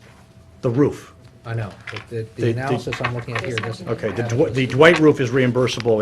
In our thing with all the pictures, there's actually a figure attached to that, which I think Tom calculated. 320,000 comes to mind. We're about a 26% reimbursement on the roof, and that would be reimbursable because we'd be on the 20-year life. So if that helps you, do your calculating. The gross is 1.2 million. 320,000 is reimbursable. Okay? 26.07% of the number. And that is on, It's on page 1. I think if I'm in the right book. I want to get to the Dwight, I just had it. Yes, it's bottom of page one, under funding financing. Yep. So we have to bond the full amount, but then you get it back. Right, so it's 320, so the net on that is 900 roughly, Yep. right? 912, somewhere in there. It Yes. is 912. 912 and change. And of course, it's all bid, and bids come in lower, that's all we bond. And we have been, as a general rule, been coming in under all these capital non-recurrings. Right. Those are working out well. So just to recap. Yes. If I may. You are suggesting leaving the Dwight roof in as is, knowing that we're getting 320 back. Right. So it's net 912. You're also suggesting that we leave the Jennings Elementary boilers in at 382, Yes, the turf in at 650. correct. And reducing the security from its current 3.222 down to Yeah. 1.752. Correct. And that would be inclusive of the 160 that would still be allocated toward the current year's Healthcare. medical and Yes, we health would make, fund that would get in the us. budget. Yes, And by doing that, you are going to be able to stay on track. You're going to be able to stay committed to the security programs that everyone has been discussing and wanting to implement without holding it back or compromising it. Thank you in any way, whether it be on a quality of what you're doing or on a timing perspective. Right, If that's right. what I'm hearing, then Yes. then that's a reasonable compromise That's to our, the situation. that's our offer, if that helps. I just want to know, it puts you in a tough position a year from now.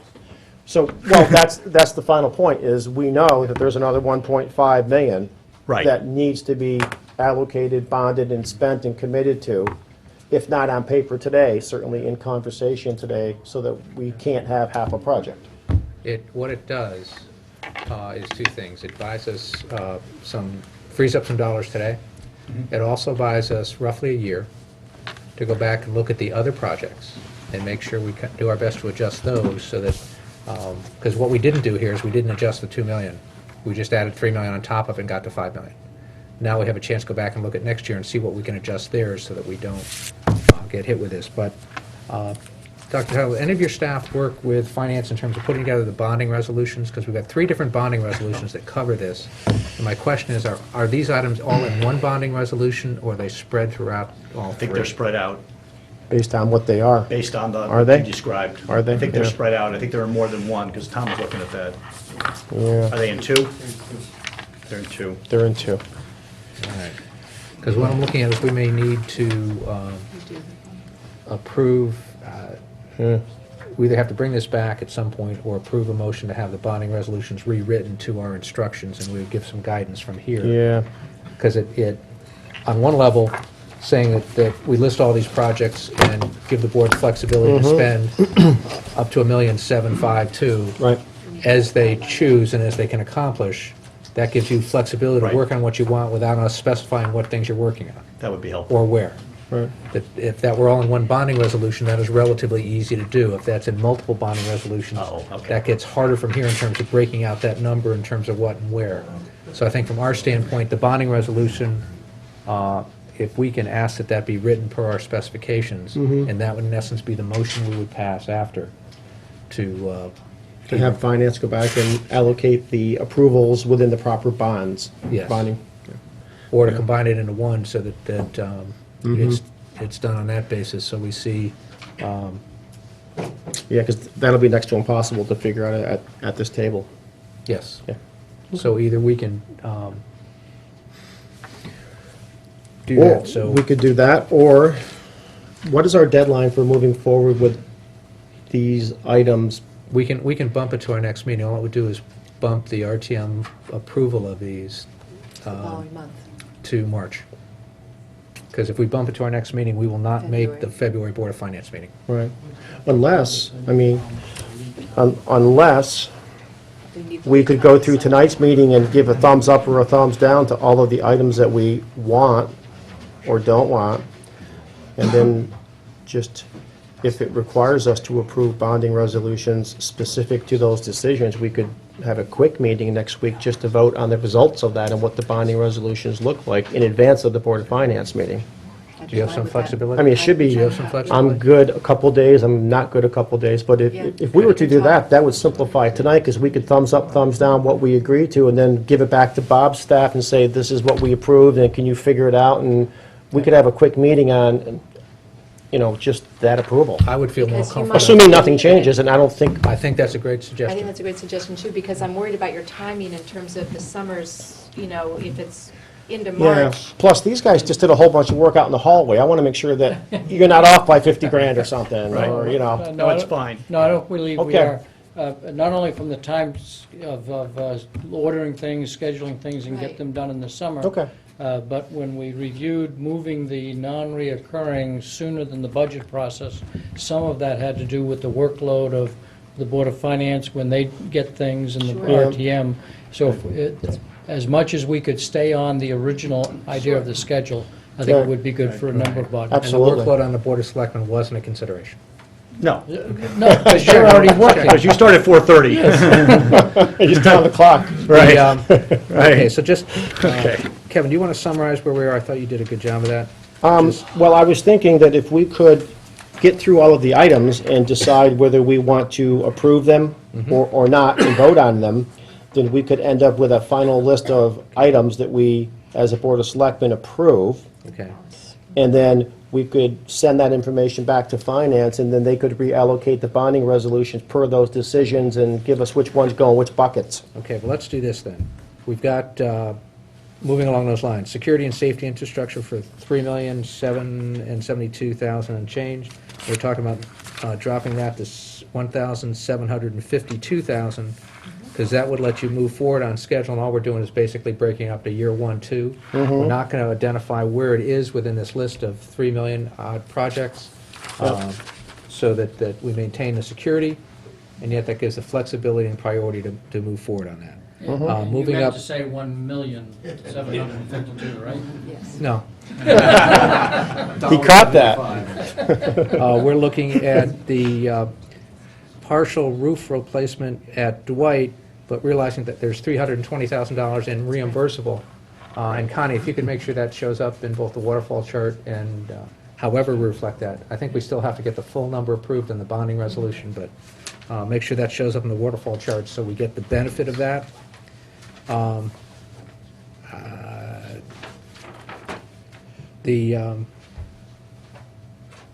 From a personal standpoint, I would support the $650,000 for the Ludlow Field. I support the field too, Mike. I think it's an important, not just from a facilities perspective, it's important for safety for all the users of that field to make sure that they can, safely be on that field and without getting hurt. Yeah. Would that be replaced this summer, the field? That's the summertime. Yeah, if that were wear and tear, I would push it off for a year, but those pictures, So- Yeah. Pictures tell the story. yep. Yeah. It was wear and tear a couple years back, or 3-4 years back. Yeah. And then, though, as part of that, under the heading of tougher decisions, I would also, I don't know if we make a motion here to do that, but I would support delaying the Jennings boilers till next year.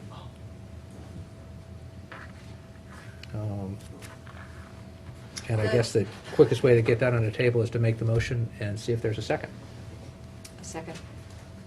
Okay. Any further discussion on that? And just to clarify where I'm coming from, I have lobbied, I think, for each of the other boiler replacement issues about not delaying them, because the idea of sitting there, and I think I remember the Dwight one specifically, the idea of pushing that off for a year, didn't make sense to me because it was part of the plan, and I'm sure this is also fitting in that. But I'm also looking at $5 million and saying, we've got to make adjustments somewhere, at least from my perspective, that $5 million is too much. And like I said, I would have looked at moving the Ludlow Field off, but I think that's too much of a safety issue. The partial roof replacement, I would also look at moving off, except that I think we said, Dr. Title, if I might, we have some other things going on with the roof in terms of Installation. solar installation. Yes, that we we're have a doing solar there. project that's been approved. So once that roof gets replaced, we can then put solar panels on, as we're going to be doing at the high schools, and that will save us money. And we are getting $320,000 Correct. as a reimbursement on that. And as soon as we get the solar panels up, we start saving money. So I don't like the total number, but we start saving money on the energy costs, and that stays around for a long time. So that's a long way of saying, if we're going to make some adjustment on something else, the boilers are the only thing I can see making that adjustment on. And that's why I'd support that. Any other comments on that? I'm going to not support the boilers coming off this budget. Jennings School really does need these boilers replaced. They're 40 years old, and so I will not vote for that one. Yep, and I can certainly respect that. Any comments from the public on the Jennings boilers and the Jennings boilers only, please? If I may. You were kind enough to let me speak last night at your meeting. The least I can do is return. 50, I was wrong. Yes.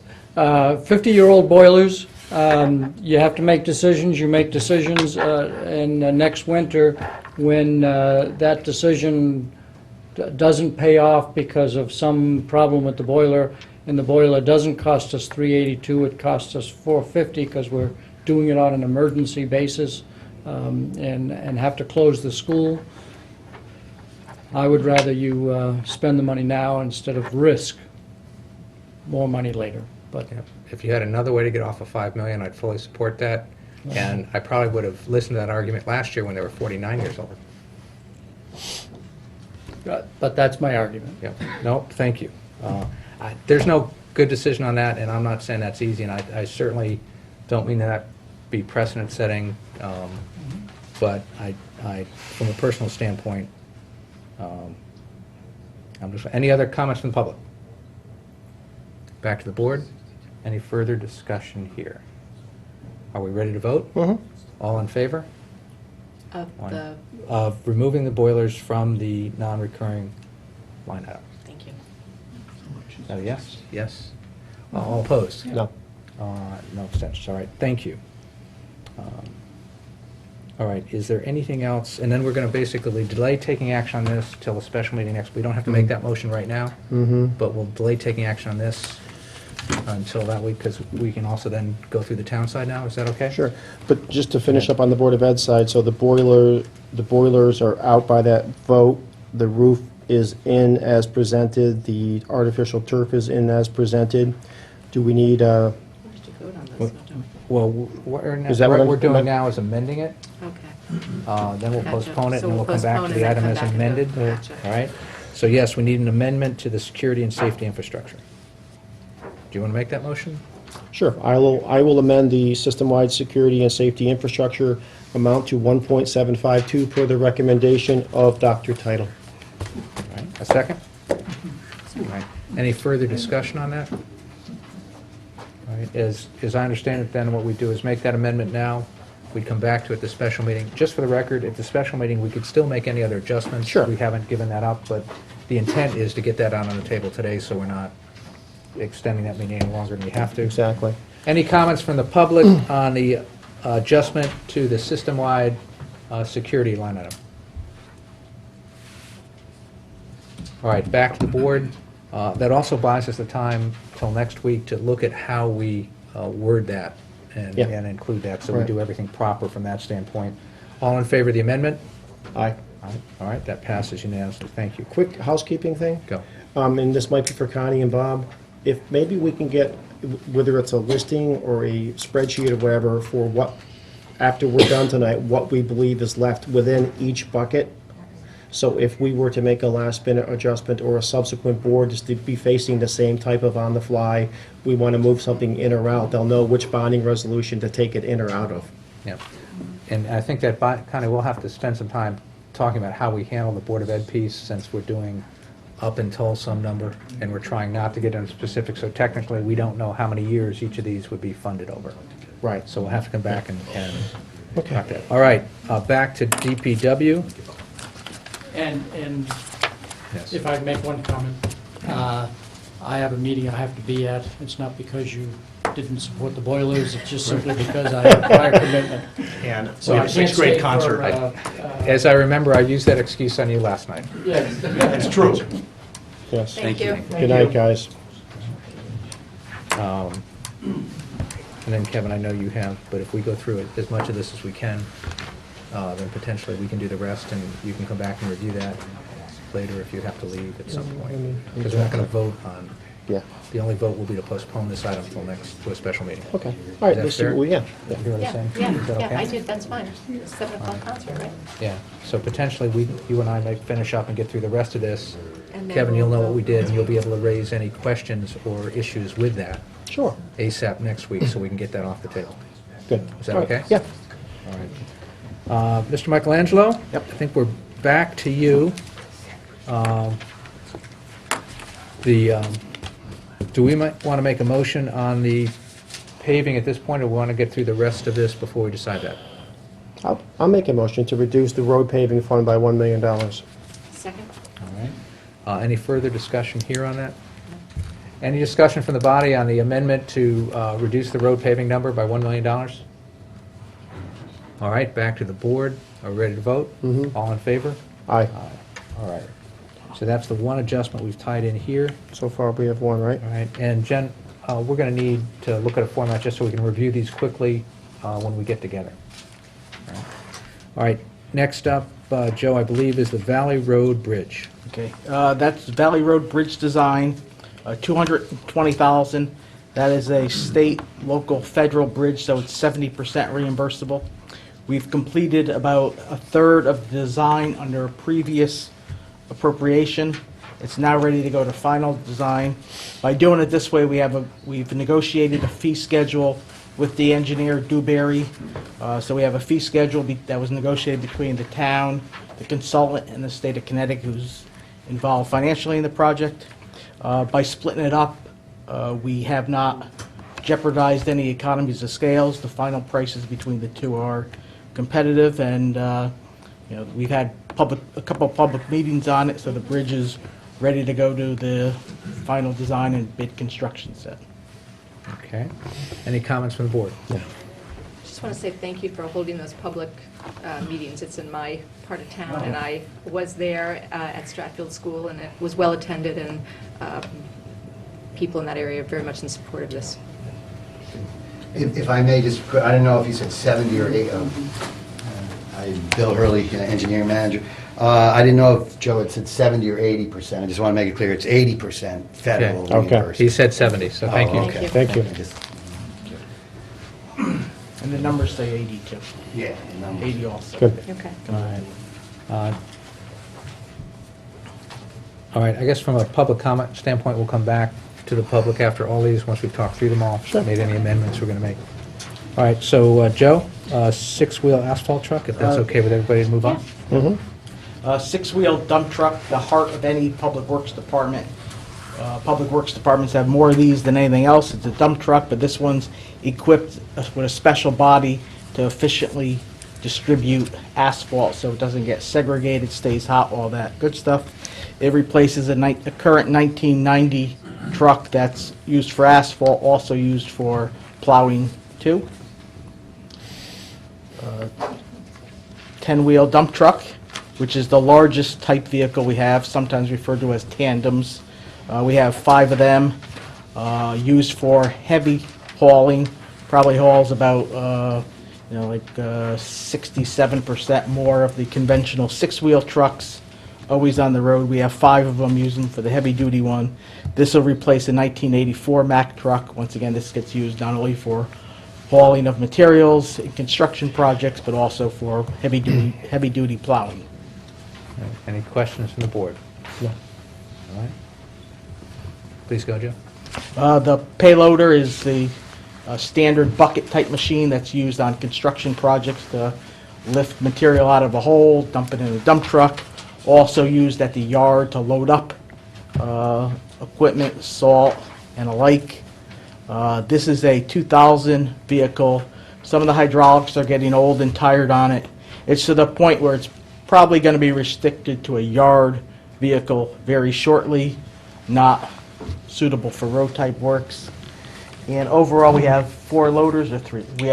We have 4 loaders, so this is the last in the sequence. And we have 2 of them that are getting pretty tired. So this originally, we had this on in a next year's plan, but due to the fact that we have 2 of them and they're getting tired quicker than possible, this one we moved up and we superseded another vehicle on our replacement plan. Okay, just to be clear, this says in the notes to the right, this replaces a $185,000 aerial truck?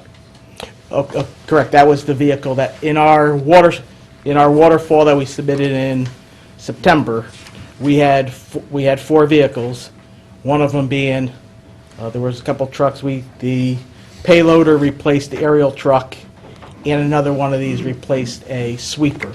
So it doesn't physically replace it at the garage, it replaces it in the waterfall that we presented in September. Okay. And payloaders, if I remember correctly, are also the things that were very much in demand during Storm Nemo. Correct. Because of the large amount of snow and the drifts and the fact that with 380 cul-de-sacs, we couldn't just plow it out. We had to use payloaders, and we actually reached out to other towns to bring extra payloaders in here. Am I Correct. correct So- in all of that? Yeah, so the thing about, absolutely correct, the thing about the dump trucks is because Nemo was so hard, when you got the pile of 8 foot in front of the trucks, our 6-wheelers and 10-wheelers literally got stuck. So Scott came to that conclusion about 3 a.m. Saturday morning and immediately got loaders from various construction companies in town. So that's why I think we had 2 days of canceled school where everybody else was in the 3, 4, and 5 range. That just brings up a point for me in terms of leasing vehicles. Is from a cost perspective, because it seems as if you need them during certain periods, maybe very bad weather, you need more intensive use. From a cost perspective, looking at the cost benefit of leasing versus buying. Some companies lease to buy, but the payloader is something that's used every day. Year-round. Correct. And just to be clear, are you talking what I'll call long-term leasing, like 10 No, years at I'm a time, or you're saying- talking renting it for No. a week when we have a snowstorm? Exactly, the short term. Are there places that rent them for a week at a time or a few days at a time? Correct, you can rent those, but that's the type of stuff that we need every day. So some of the stuff that I've leased in the past is, so in my former community, we used to do leaf pickup. We used to rent a garbage truck for that. We used to supplement our spring sweeping with rented sweeper. If we needed a small excavator for 1 or 2 backyard jobs, we'd rent that. Anything that we do in-house rental, Scott, for these things? Well, we just currently finished the dredging at Southport Harbor, and we rented out a 60-foot excavator and 2 dump trucks that were made to go on the sand, so we do rent out. Going back to your point about the lease, we found when we looked into long-term leasing, the payback was actually more expensive to the town. The cost of the lease on construction equipment over the years cost us actually more money. And that makes sense from a logic standpoint, in a sense that our interest rates are actually, that we borrow at, are lower than most commercial companies can. Right, So once you figure their interest rate plus their profit margin in, if we're just leasing directly, if it's something we're going to use in the long term, our bonding level and our debt payment on that would be lower than what we can get for a lease payment. Sure. Sure. All right. Joe, go right ahead. Okay. Gould Manor Pond, obviously in Gould Manor Park. That's a man-made pond with basically a dammed river. Like all man-made ponds, it eventually silts up. Your depth gets lower. So a lower depth is a poorer water quality depth, not because you have the impurities on the bottom. Those impurities have nutrients, which isn't good for the oxygen level of the pond. Lower depths means you have spike temperatures. So there's a whole bunch of environmental reasons to have a deep pond. And when a pond like this, you do it like 6 feet, and then you create little sections of 8-footers for different temperature zones and for fish hiding spots. But not only is it important from a water quality and pond issue, this does also provide storm drainage retention to the downstream properties. When the pond does overflow, it goes across the fields. It drags the clay 2 infields across Crestwood and into the properties behind Quaker there. We have had property damages downstream. Hasn't been dredged for years, so we'd like to undertake this project. Okay, from personal standpoint, that was the pond I grew up around as a kid, and certainly it pains me to see how filled in it's gotten kind of over the years in looking at that, so. Great fishing, PAL. You have the has the fishing permit. derby there, don't you? Yeah. The PAL PAL does. does. PAL does. Oh, PAL. All right? The next vehicle, the 6-wheel all-season dump truck, same exact body and chassis as the previous asphalt truck, but instead of loading with a body to deal asphalt, it's dealt with a conventional dump body. But reason why we call it all-season is you don't put a drop-in V sander or salter. It has the gizmos right inside, so it could literally be hauling stone in the morning. If it starts snowing, get rid of the stone, fill it up with salt, go on the road. So we probably run like a 50-50 blend of our conventional dump trucks and our all-seasons. It's the right mix for us. So this replaces, once again, an all-season, which is a 1990 truck. So if it snows this weekend, we'll have all these vehicles, the 2 1990s and the 1984 Mack will be frontline trucks plowing our roads. Okay. Question on your trucks. You've got 4 trucks here, okay? And they total 832,000. Now, are they in here in priority order? Did I hear you say that? Correct. So everything is basically in priority order, the whole list, and with one caveat at the end. But Right. if I had to, rethinking this, if something needs to be saved, I'd say the payloader would need to be saved, only because we have only 4 of them. And for instance, a 6-wheel Right. trucks, we have 24 of them. And that's the item you brought forward a year, correct? Correct, that's the one, yeah. That was supposed to be a 2016 one, so. Okay. Which explains, because when we looked at your schedule a few months back, when you did the presentation, it was in the 600 range, wasn't it? For No, this year, 800,000. Yeah, if that's what we you're had 4 vehicles around the 800,000 range, so the dollar amount was basically the same. So you pushed one out and brought one up is what you did? Correct, yeah. Okay. And we okay. pushed the aerial out too and brought another one up. Okay, thank you. Okay, that next item is the Independence Hall energy upgrades. Similar to the main library, well, there's no air handlers here that are malfunctioning, but I believe this is a 1979 building. Most of the systems are original. Once again, Mr. Bowman's been handling the details of this project. Also, with some symmetry with a UI grant program to replace some of the guts of the system, mainly the controls and the distribution of it. So if there's any specific questions, Mr. Bowman could elaborate much more than I can. Okay. Any questions on that? I'll confirm that the energy controls are off, and offices at random levels are either too warm or too cold, and that is independent of the season. And I just, to add, this building was originally designed to have 9 zones. It was built with 3. They were never implemented. Yeah. Which means there's 1 zone per floor. So at any given time, in the wintertime, people either have their windows open or electric heaters under the desk. In the summertime, the air conditioner's on, the windows are open because it's not cool enough. There's no way of making that the way the building is faced without doing this. This will give us the same kind of zone as the library. Every room will basically have its own zone. So I mean, again, any HVAC system that's more than 30 years old is failing. And this is 35 years old. In the control system, we had the Johnson Controls Medisys system, which has also failed. That's a 1995 system, and it cannot be supported by Johnson Control anymore. It just doesn't work anymore. So we have basically no controls. It either heats on or it's off in this building. That's it. So Folks in this building are out of control. Yeah, they're out of control. Right. To me, this is a much higher priority. It's also very wasteful. Much higher priority than what? That's the, Then, to me, I put this near the top, but I'm prejudiced. And we get, basically $250,000 in UI money for this project too. Board of Ed projects.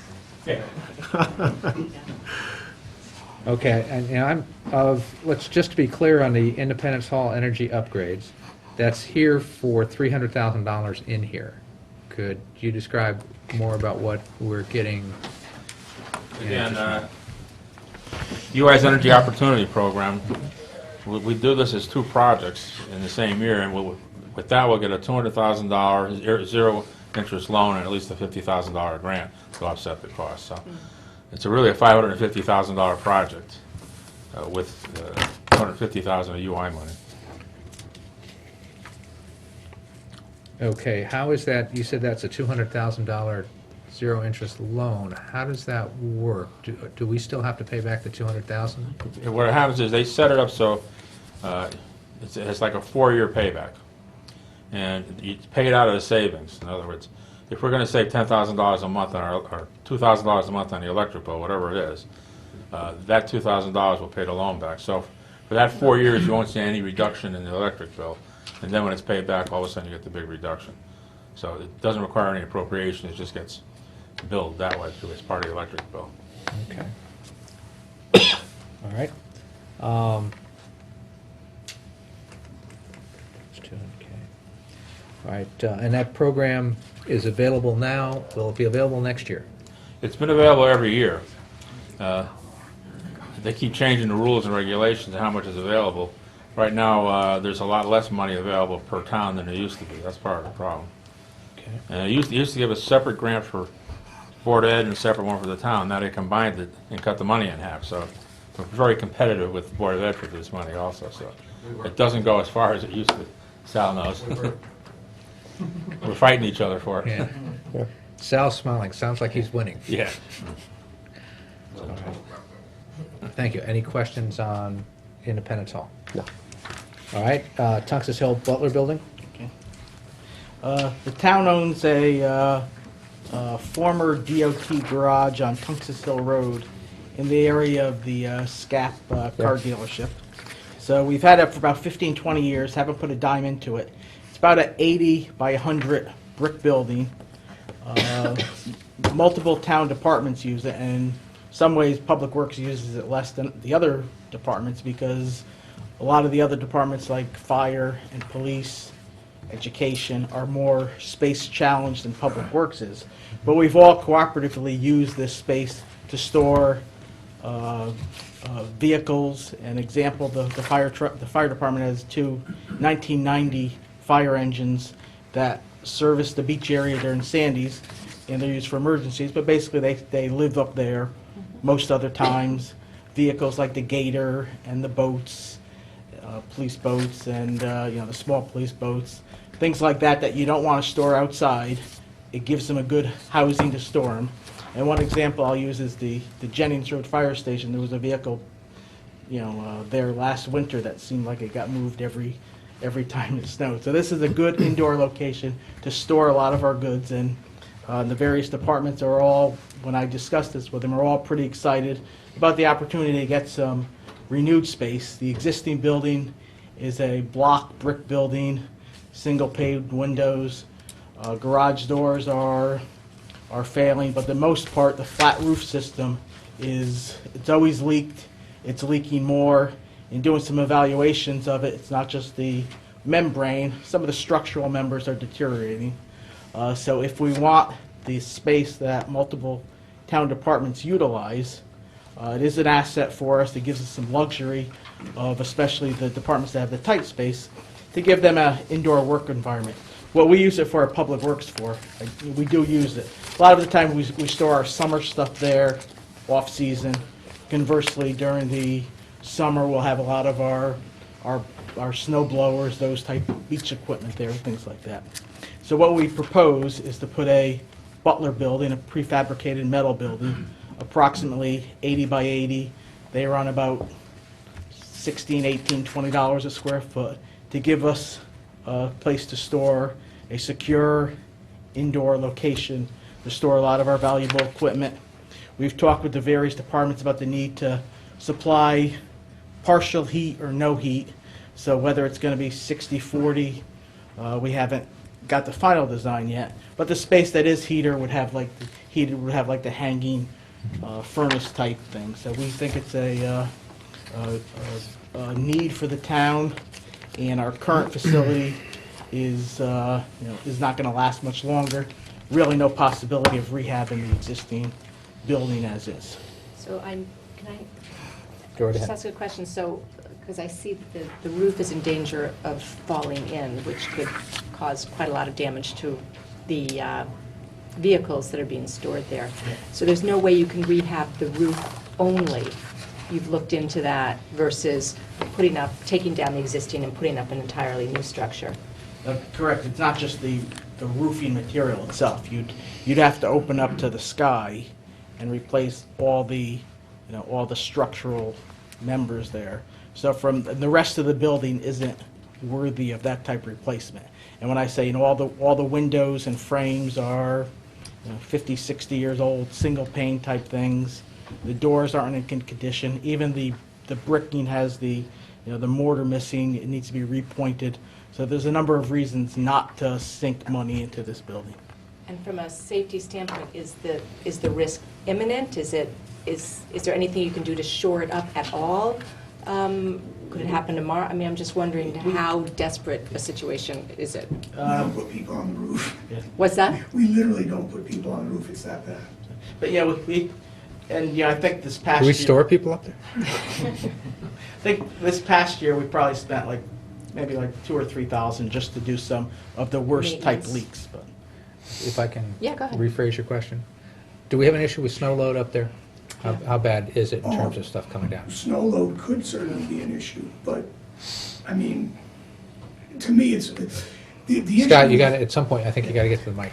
The issue is simply, the state gave it to us for $1, and there's a reason they gave it to us for $1. It was an old building then. We've elected not to make an investment in that building, and we think we're at a crossroads that rebuilding it isn't the right answer. The simple answer is demolition, but not to break the earth. There's a lot of associated costs with that. We think the Butler building is our best economic fit. Okay. I think that the other question is, in looking at $5 million and looking at where we make adjustments, is this something we could make an adjustment on for the year and have it come back and visit us next year? Honestly, I'd prefer to lose a truck or two, and you know how hard I fought for the trucks. I think the building needs to be done ahead of the trucks. So if you're looking for money, we can have a truck conversation versus the building conversation, Okay. if that helps you get to the number. Oh, fair enough. Thank you. Any other questions before we move on? Okay. Commerce Drive Bridge Design. Commerce Drive is on the town line, obviously, where State Street meets Commerce Drive, Bridgeport Fairfield line. It's co-owned by the two towns. Bill Hurley has been in conversation with his counterpart in Bridgeport. Because Bridgeport gets, this would be a state funding, no federal funding, which they fund at different levels. Bridgeport gets a higher reimbursement rate than us, so they would be the lead agency, but we'd still get the 50% reimbursement.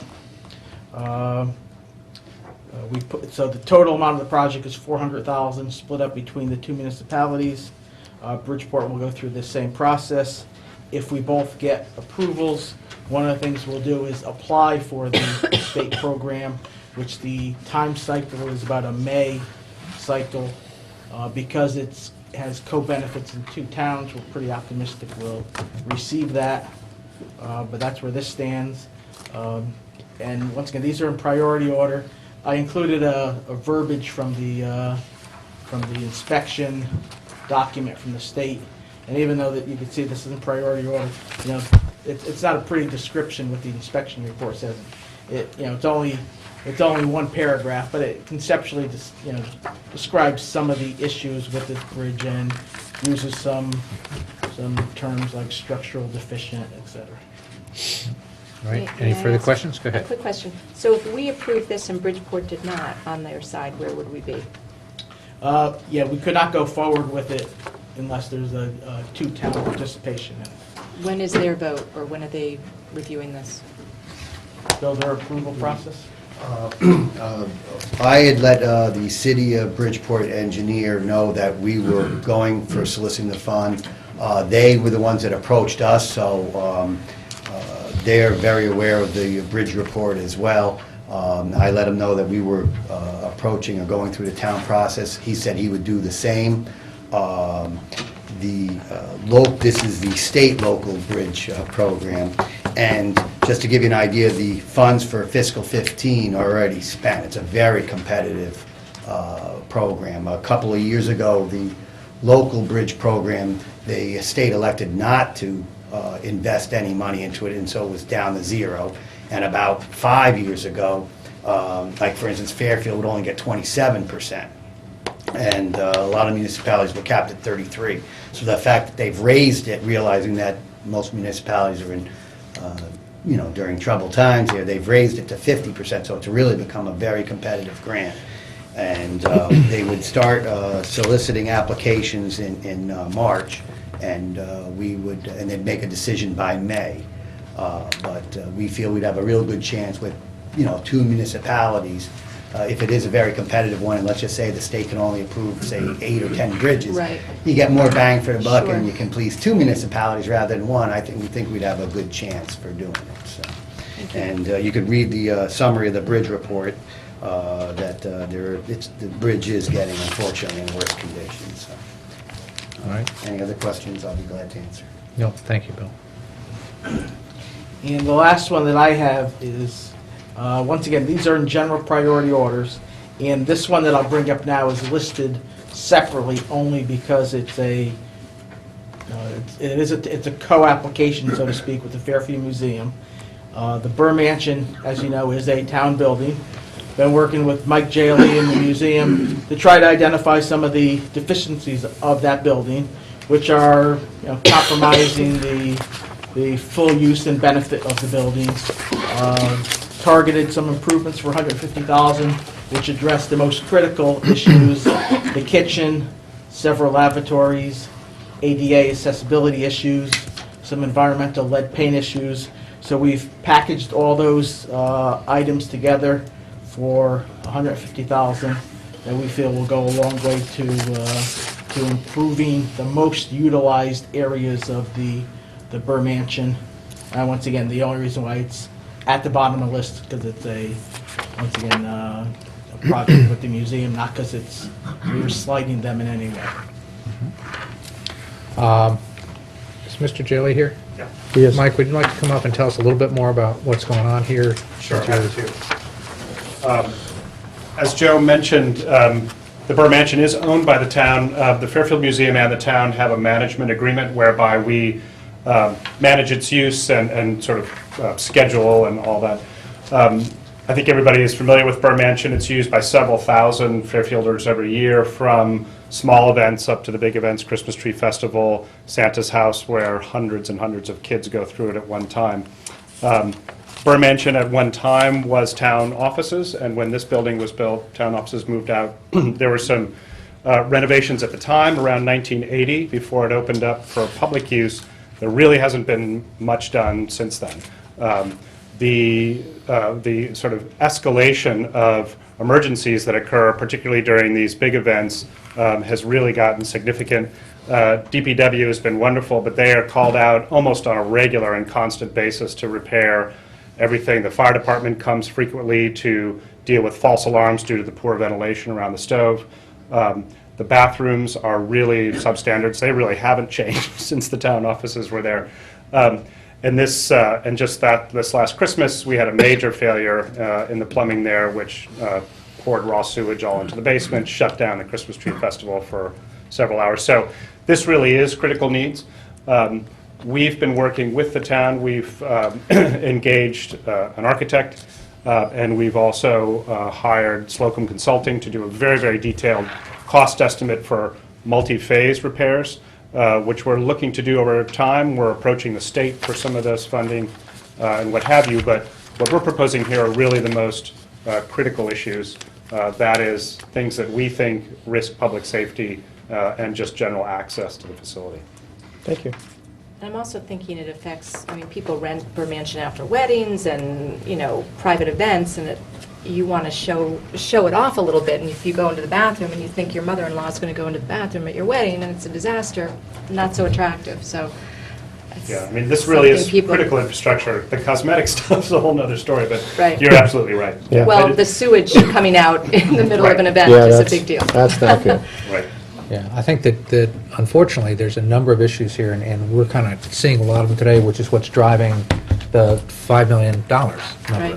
Yeah. Which is, Critical there's a needs. lot of deferred maintenance that we haven't addressed over time, and at some point, we have to do that. This is a historic structure, and to not maintain it, I think, is missing our stewardship in terms of what we need to do in terms of maintaining our heritage.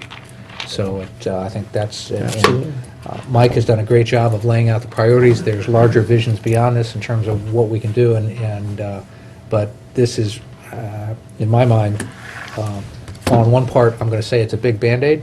It's kind of a Band-Aid over a wound that's kind of bleeding at the moment, so we need to stop the bleeding. So I think that, is that a fair? That's a fair assessment, and one of the things that we've been doing with the town is really developing a multi-phase, multi-year plan to fix not only Burr Mansion, but other town-owned historic properties. So while this is addressing critical needs, it is one step in that plan, so it gets us farther and farther along toward our goal of having all these properties properly maintained. So it's an important step in that direction. Okay, thank you. Mike, thank you. Any other questions from the board? Not at this time. Thanks. That's for the next up is the, just for the record, let me catch up with this. Now, I don't know if we have to vote on it today or not, but I am looking at, this is painful, guys, but I don't see how to get below, to a lower number without making some painful decisions. And based on what's been said, I would look at, this hurts, making a motion to cut the Gould Manor pond dredging, the six-wheel all-season dump truck, and I would almost move on the Energy Independence Hall item, except I'm worried about losing that grant funding on that. Can I raise a question? We're not supposed to do it at this time, Okay. but if you make it quick for some reason. Yeah, regarding the Tungus You Hill. you need to come up here. Regarding the Tungus Hill building, has any... That is not on the table at the moment, sir. Oh, I thought that was part of the ones you're doing. Yeah, it's part, but it hasn't been motioned yet as part of this, Oh, so. I'm sorry. Thank you for your interest, though, sorry. So in terms of Independence Hall, I'm struggling with, so I probably wouldn't do it right at this point. But those are, So you're looking at the for six-wheel sure, asphalt? Gould Manor and the six-wheel all-season dump truck. I'm definitely good with removing those two items as a starting point. Yeah, just, Yeah. everything on here is worthwhile, I don't mean Oh, to there's suggest no that. question, right. Most things on here are well past due in terms of, I could argue we should have done them last year, not this year. Right. But we can't lower the number without making an adjustment somewhere. Yeah. The other one that I think is on my list to hold off on would be the Tungus Hill Butler Building, because that not only is it a big number, it's the first time we're kind of hearing about that, and it's not just removing a structure, it's building something. So it's a pretty significant project in scope. So I would like to be able to hold off on that one as well. You know, I thought about that. Yeah. My concern there is the fragile nature of the building based on what we heard. The rebuild is a prefab building, so that's a pretty easy construction piece going up. And that's why I was worried about the snow load. The comparable number is and what I'm struggling with is the Independence Hall energy upgrades. I would suggest that, you know, it is uncomfortable at times, but we can survive.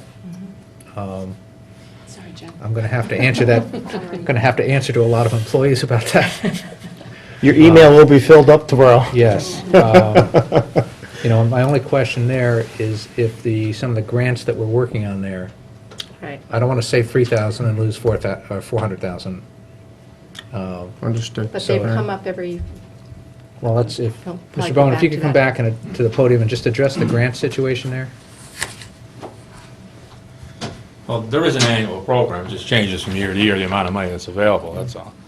So we don't even know what's available for this year yet. They will know soon. Part of the problem with this building too is we could break this into component parts. But then you won't get as much money from UI because the energy savings will be stuck in one part and not the other. So we could break that up into 2 or 3 parts and do some of it without any town money. Then the rest of it would be all town money, that's all. What's the risk at putting it off a year? The building isn't going to fall down, but then the risk is they don't continue the program. That program's been around for 15 years. I just don't see it disappearing. Okay, Good thank news. you. Any Yeah. further questions for Mr. Bowman? No. So, I'm very comfortable with because of the taking it safety off. factor, Sullivan Hall makes us all uncomfortable. And, you know, I'll sign up for that too. In our last Board of Selectmen meeting, we sat here and froze for 4 hours. Yeah, very true. However, I can bring a scarf. it's not as dangerous as part of the roof falling in on somebody at the Tuxas Hill building.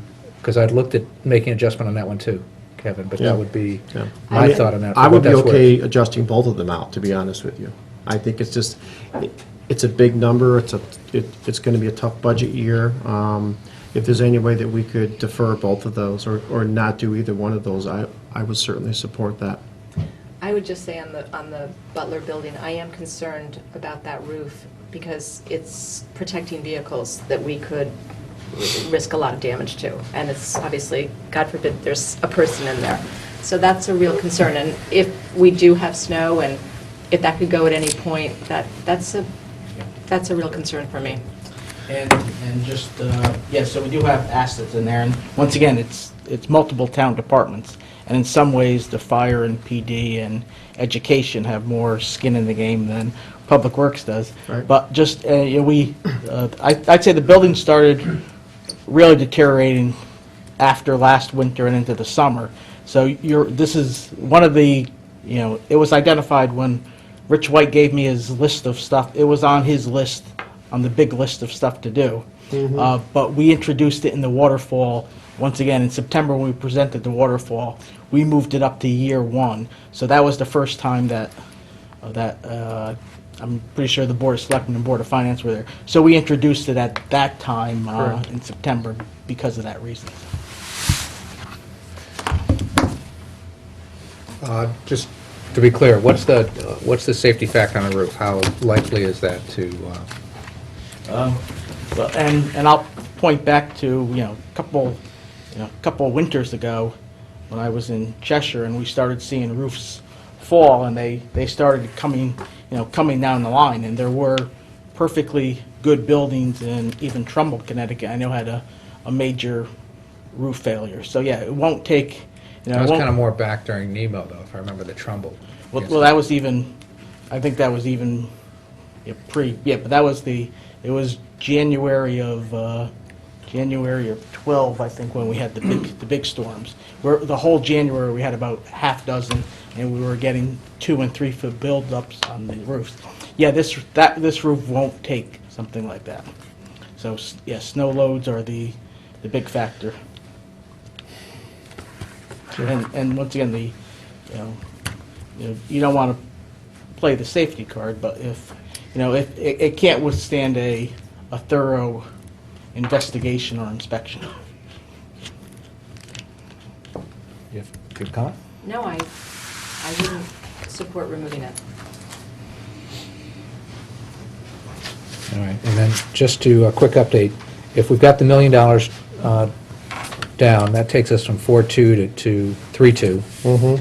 And then if, Kevin, you may actually be better at the math than I am, but 200 and 300,000 for Independence Hall and the 6 wheels, 500,000, that's 3.2 to 2.7 roughly. Yes. And then another 275 in dredging. If you let me do that at 300,000 for the math, that gets us down to 2.4, right? Roughly, yes. Yep. All right. And that's not too far off base from A normal 2 year. million. Yeah, it's closer than we and I walked just, in the room. What was it last year? Sorry. Right. I'm not sure what it was last year. Connie, do you have last year's number?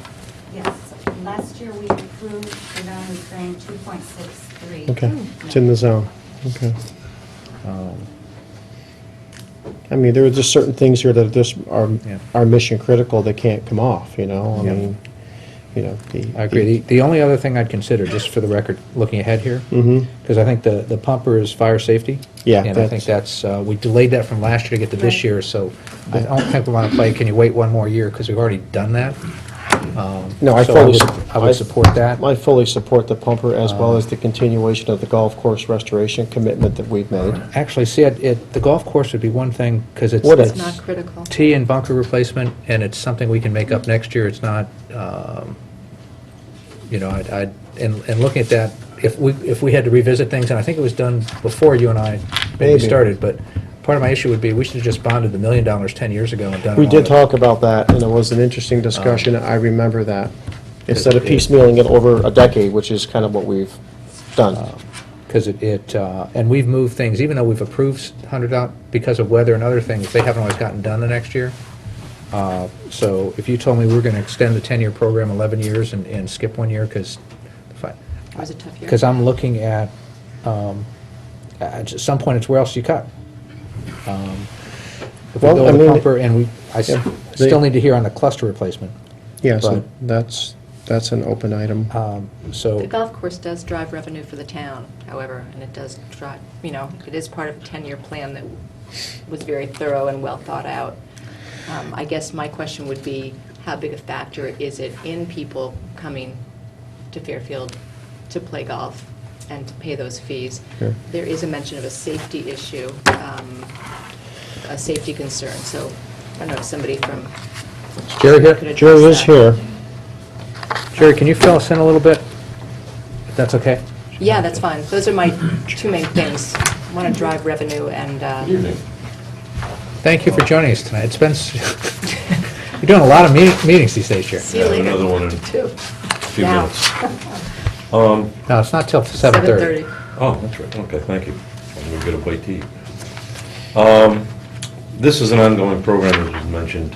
We started in 2010, we put together a 10-year plan, trying to improve the infrastructure of our golf course facility. You know, when you weigh things, you can say, can it be delayed? Anything can be delayed, okay? What happens is it pushes things back. We have been moving forward. It's been a very good program. We've seen the improvements just in our golf carts, getting out for drainage improvements that we've done.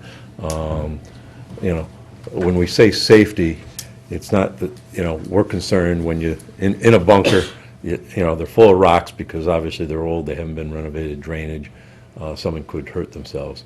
That's what we're concerned about, safety. Obviously, the golfer should be aware. But we do wish to continue with this program. We wouldn't want to see it delayed, okay? I understand trying to get to a number. And obviously, if we had to bend, we would.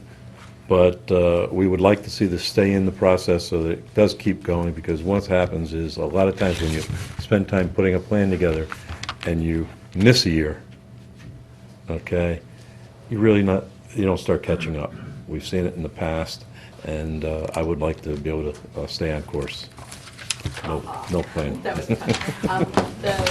I guess my Question, one if you stayed on the question course, you wouldn't be in the trap, but go ahead. That's is, I'm not a correct. golfer, so I would say, get in the game, play some tennis. So, that's all. I mean, I understand but I- everybody's making concessions, and I understand that, but, like I said, we had this plan, we're trying to move it forward. Sure. And, you know, we are flexible, you know, even though we say we're gonna do this hole or whatever, we work within the confines of the funds that are allotted. I guess if we were to delay this for a year, do you anticipate that the costs, we would just increase the costs or the money that we need next year? Would it compound things? Well, we'd probably come in with a $200,000 request. Really? Yeah, to catch up. Mm, Yeah, to play catch up. Yeah, I mean, I think that's what we would do. Yeah. okay. So that we don't keep flying up, because with any plan, particularly on a golf course and this, you know, even a building, and, you know, you can't, when you reach your 10 years, okay, and you've fixed a lot of things, there's probably other items that have cropped up, so you're going to Sure. expand your 10-year, you know, come up with another 10-year program that's going to help facilitate improving whatever may need down the road. Whether we go through with it immediately after the 10 years, it might be a couple-year hiatus, but then you would move forward with it. So you're always going to have infrastructure repairs and improvements. Sure. I understand it correct, this is the 7th year of the program? 2016? Pardon? 2016? I don't think it's 7 quite yet, because we Did it start in 10? it's confusing the way we've allocated the It's funding. like 5. Did I it think start? 5. Did Yeah. it start in 10? 11, 12, 9, 10. Did it 10, 11. 10, 11, 12, 13, 14, 15, Yeah. 16 is that many years? It might be. I don't honestly know. Because of the way we allocate fiscal year versus, so I'd have to go back and look. And I think with all things, as we look at, it's a question of how much, A, we have a limited resource in terms of money. Second, we are spending a fair amount though we got good news last night that Penfield actually will pay for itself over the course of the next 20 years, so that doesn't tie up money from that standpoint. So that was a very nice update at the RTM subcommittee meetings last night. So yeah, it's in looking at these, you go back and weigh it against the other things that we're doing here at every point, and that's always the challenge in looking at that. So, any other questions for Nope. Mr. Lombardo? Thank you, Jerry. I'm going to, looking at the time and looking at stuff, what I'd suggest is that we make, I don't know if everybody was in favor of that. It looked like, Mr. Kiley, you had 3 things that at least... Yeah, I've got reservations about getting off the course on, excuse me, on the golf course renovation. I think we're on a good track there. I like the investment in Parks and Rec. It is a revenue generator for our town, and it's really the only investment we're making in Parks and Rec in this budget, or in this non-recurring capital portion of our budget. So I'm inclined to remain supportive of the golf course expansion project for those reasons. And I would agree with you, again, mainly because we have a plan, we want to stick to it in terms of getting value out of the investment. And I think the fact that it produces revenue is huge, Yeah. because we get something back, and we want to make it as attractive as possible. Yeah. And, as I peruse the list here, certainly the library needs to be fixed, and the bridge is an inexpensive investment, and some of the other things are good. And bridges, I would suggest, are very much public safety. Absolutely. Infrastructure, part of You know, investment in our Yeah. infrastructure. I mean, if I look at the list without shorting the conversation, I am perfectly fine with Mr. Tetro's suggestion of removing the 6-wheel asphalt truck. I could even be convinced to move 2 of those trucks out, guys, if we're looking for another couple $100K. The Gould Manor Pond, I can certainly live with that as well. The Independence Hall energy updates, absolutely, I can live with that. And I'm fine with running running the Tungus Hill building for 1 more year, and finding a solution maybe over the summer where there might be some other funds available, or learning more about that. I would be okay with that one as well. But, Burr Manch has got to be fixed. The pumper has to be on the road. I mean, that's kind of where I'm falling out on this. I can go one way or the other on a couple of items, but there's 3 or 4 things here that we just can't afford. If we were in agreement, I would look at making a motion on Gould Manor, 6-wheel, and Independence Hall to pull those out of here. I'll second that. So at the very least, if we can agree on those Yep. 3, if it's okay to make a Sure, motion to do that? absolutely. Sure. All right, then I'll make a motion that we reduce the budget by the amount for Gould Manor pond dredging, the 6-wheel all-season dump truck, and the Independence Hall upgrades. Can I have a second? Second. All right. Any further discussion on just those 3? No. All right. Any discussion from comments from the public on just those 3 items? All right, back to the board. Are we ready to vote? Mm-hmm. All in favor? Aye. Aye. Okay, so that's those 3.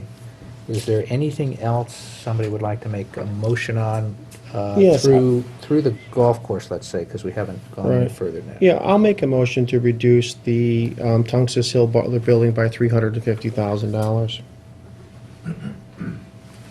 Is there a second?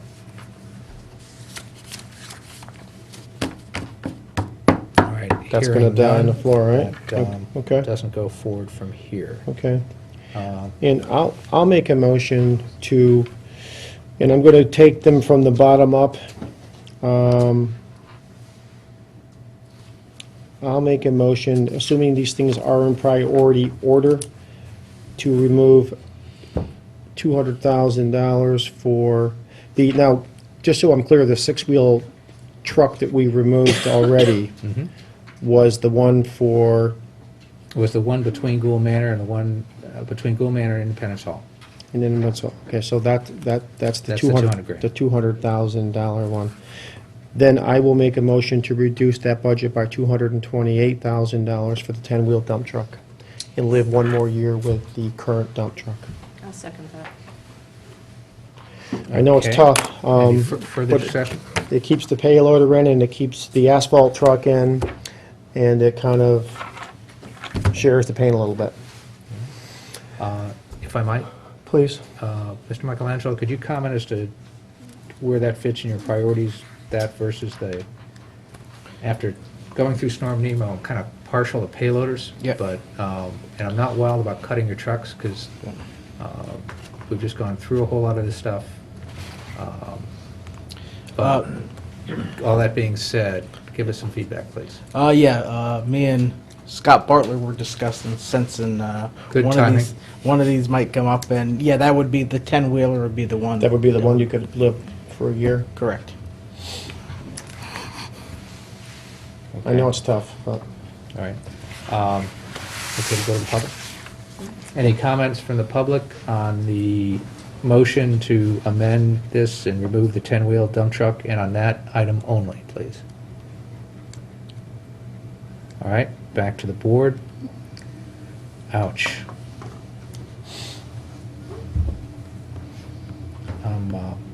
I'm struggling with that, because at some point, we're down to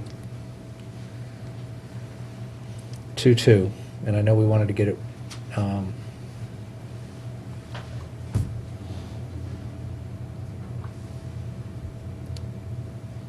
down.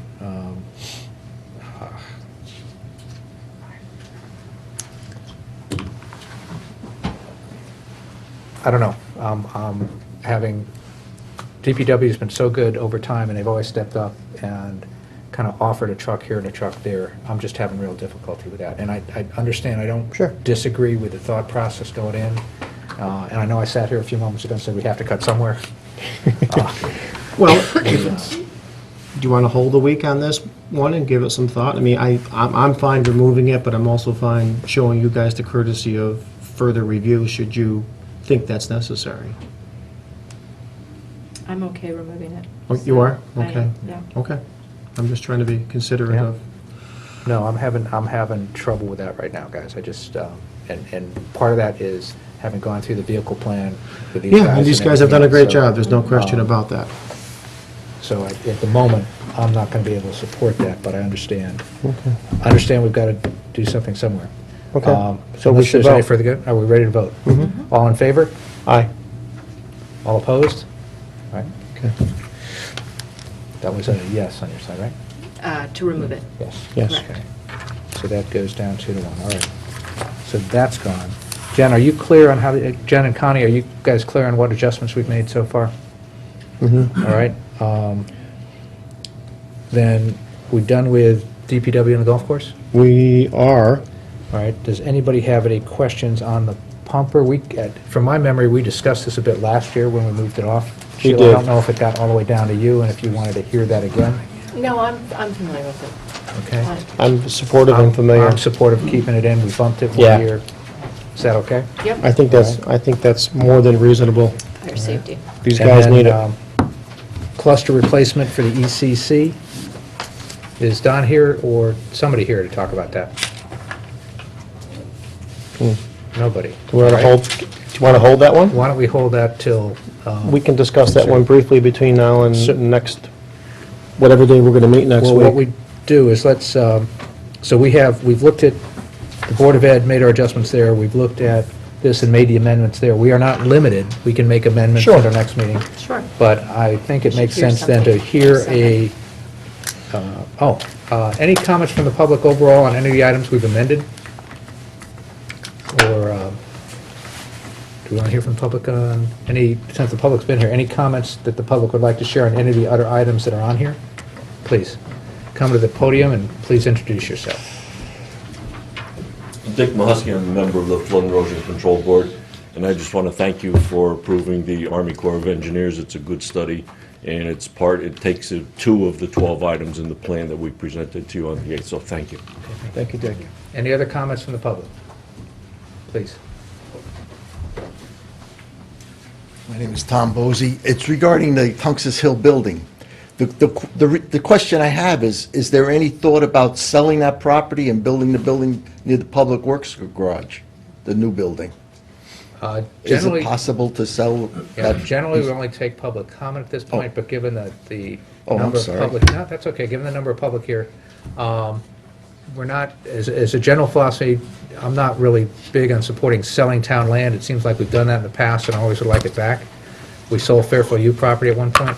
However, Mr. Michelangelo, could you address that just to, Yeah, I'm not sure what the conditions were when the town got the property for $1, 15, 20 years ago. from the state? Because From there's the generally state. some, good point. There's generally some ties, but we could follow up on that.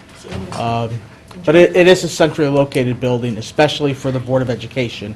And I would say our, Public Works, while we have some space in our Public Works yard, we use it to store aggregate and salt and different trucks and stuff, so, I'd say we have enough stuff going on. Yeah.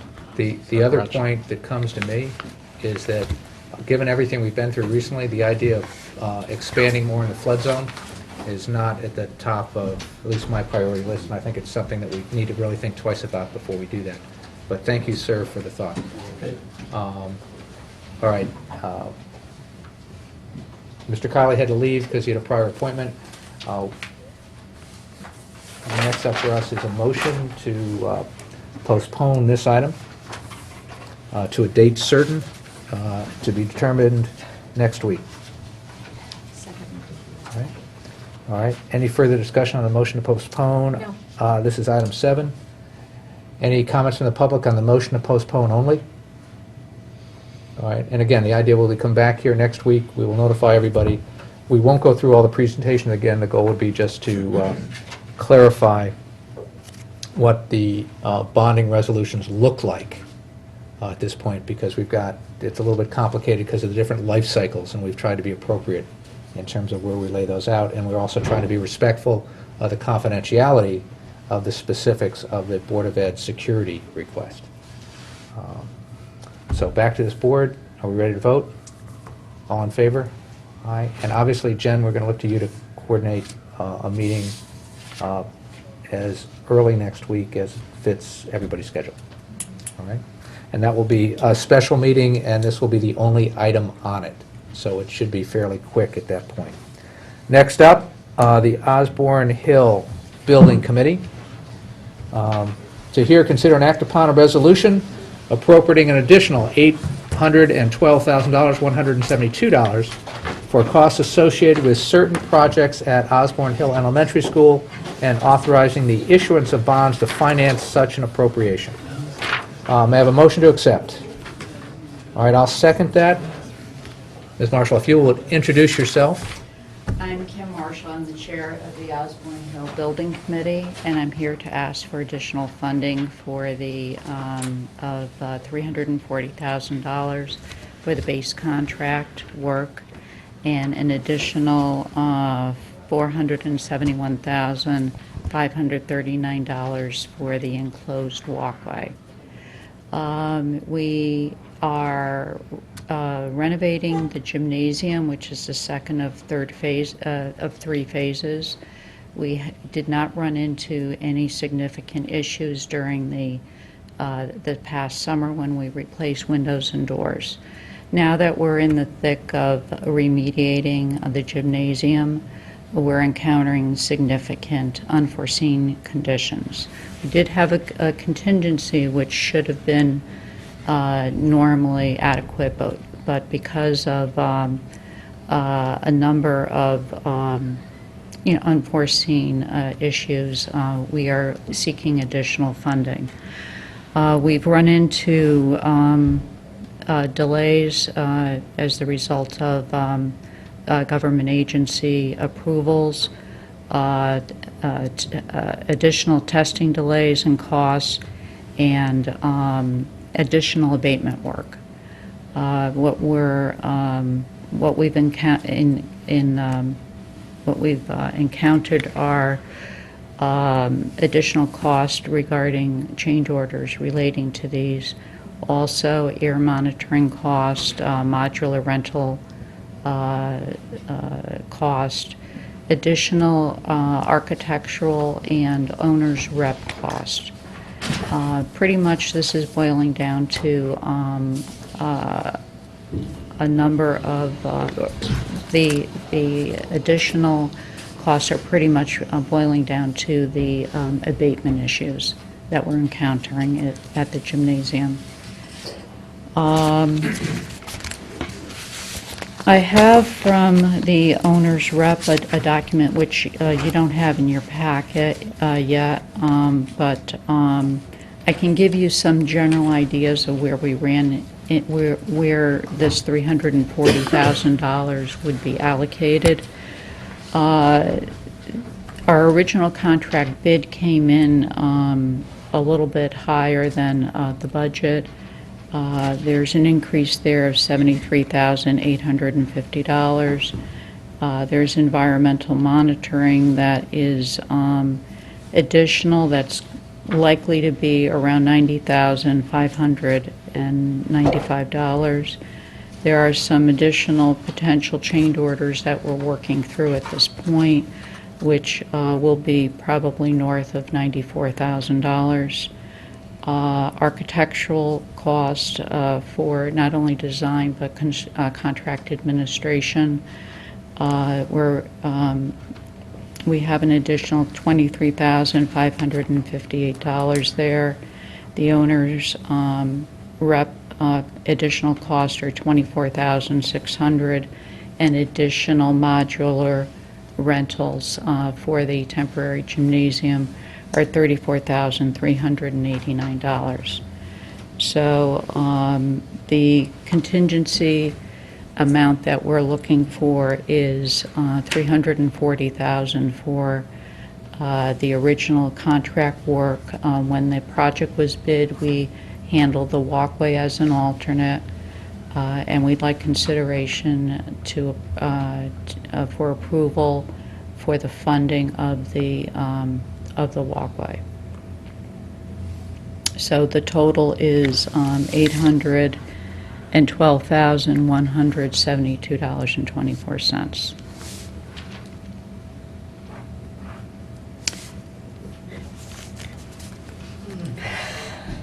Sobering.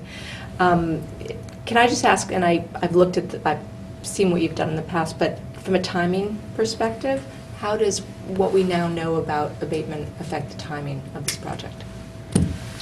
Well, we're right in the thick of things, so we need to get the funding for this abatement work. It's been a fairly tedious process in determining the scope and getting the pricing. And while I would have liked to have had the pricing a month ago or even 2 months ago, the reality is just getting the information together. It's putting us in a position where we need to get the funding soon. Does that answer your question? Yeah. Okay, I think a couple things come to mind. One is that I know you've been struggling with this for a while in terms of, and we've had some conversations on this too. I think in terms of this board, and let's break two things out, the quarter versus the project itself as defined. One is I think it would be helpful for us to see some things in writing concerning what the original budget was and kind of how that broke out. The list of issues as you kind of verbally walk through, but to see those in writing, you know, what were the things that caused the contingency to get used up? Kind of what, and part of that's helpful to us in terms of, as we review different projects, what do we learn from this? so that we can ask better questions in the future, and we can all learn better how to plan projects as we go forward. And then a project update in terms of where we are either today or recently, whatever your break point is, that shows what we've expended to date, what's remaining to be complete, and how that contingency is used or needed against what's remaining to be complete, so we have some perspective on why this number versus how much to be done. Because if I remember correctly, you have about $2 million more to go in spending, or is it less than that? I think it's less than that. Okay. It would be helpful to have that so we can kind of see what the contingency is going against. Is it 10% of what's left, 20% of what's left? Where do we stand from that standpoint? Well, I believe we're at 60% at this point. Correct, but we'd normally like to see something in writing that's handed out, so we have a chance to review that ahead of time, so we can kind of come here and ask the... Now I understand that you're just getting it, but I think I can hand you something that at least gives you some numbers for what you asked for. Okay, I think I'm going to ask that we need to get that ahead of time, so we're not trying to review it at the same time that the meeting's going on. From my perspective, one, I understand the request. Second, it's thank you for coming here now and asking for it, as opposed to kind of running out of money and then coming in here and say we need it, so I appreciate that. I also appreciate the fact that we did this project differently. The Board of Ed had started cleaning up PCBs. We realized that was running into a lot more money than we thought. I want to thank our finance department for kind of scrambling to get a project put together, because we couldn't get reimbursement for PCBs without having a project. Once we got the project defined, we also realized we could recover some historical costs. I think we could go back 3 months or so. So we were able to keep more of that money out of the Board of Ed budget and not cause a Board of Ed problem in that year. So we scrambled to put this together and realized that it's not the normal way we do things, in terms of we estimated everything pretty quick. So I understand that because we did that, needing some additional money is not a total surprise in that regard. And you are, but I would like to see more documentation on what it was that caused the issue, where we are, so we can learn from that on that side, and also have time to look at that. Sal, kind of how we normally would do that. Correct. From that standpoint. Correct. And given what we learned earlier about the Board of Ed and the security money approved, it sounds like there's a plan in there to address the corridor issue from a security standpoint, so that at least from my standpoint, I'd be less supportive of the $470,000, and that also cuts back on our whole discussion of how do we go from $70,000 in the original proposal to $470,000 in the recent quote we got. I don't know how you feel at that point, but... I would like to see something in writing, just kind of detailing it, so that we can study it a little bit before and come prepared to ask informed questions. That'd be great. But just to, yeah, so from that point, I'd suggest maybe we postpone this to the special meeting. Our special meeting next week. Okay. The same time? Jen will coordinate with you. Okay. If we can't do that, we will sort something out based on your schedule. I realize we're hitting it at the last minute with this, but we really need a little more background to handle before we get to this point. Okay. So that we have time to think on that and kind of understand what drove this. So it makes us more comfortable voting this. And that will also help, because each of the boards from here on in, Board of Finance and RTM, will want the same documentation. So if we can get it done for the special meeting, great. If not, let's talk about what we need to do there to make sure that we keep you on schedule. So what are your critical deadlines from here? When do you need approval for the funding to proceed with the project?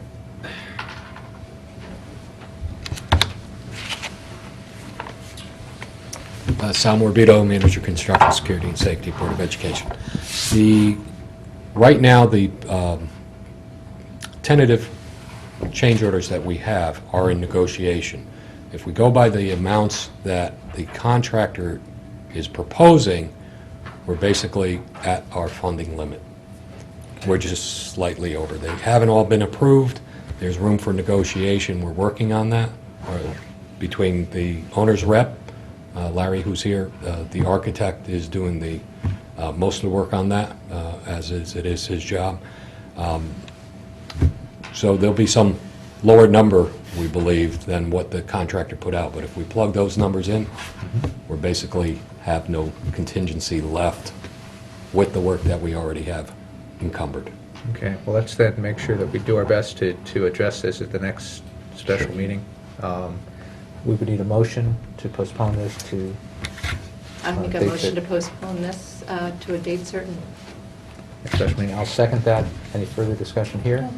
Any comments from the public on postponing that?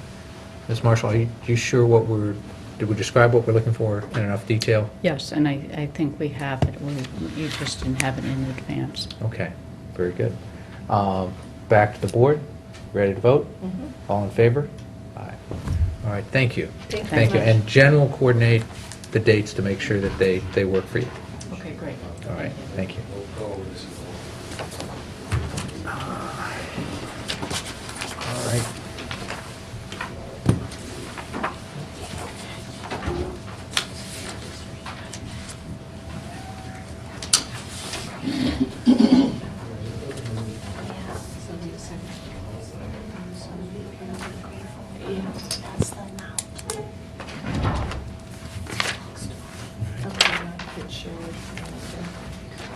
All right, item 9, next up, to consider and act upon tax refunds as recommended by the tax collector and the amount recommended. May I have a motion to accept?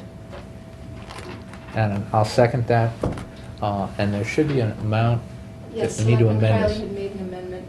All right, so why don't you move, if you'll move to amend it by that amount, then I'll second it. I'm going to move to amend this by $7,449.95. Right. That would come after the word amended in the current motion before us. To consider and act upon refunds as recommended by the tax collector, the amount recommended, which is $7,449.95. All right, I'll second that.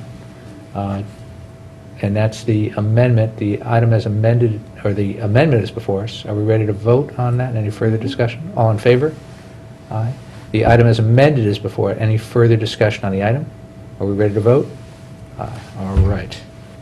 To hear, consider, and act upon any communications. I don't have any. To hear, consider, and act upon any other business which should come before this meeting. There's none that I'm aware of. May I have a motion to adjourn? Second. All in favor? Aye. All right. Congratulations, your first official meeting.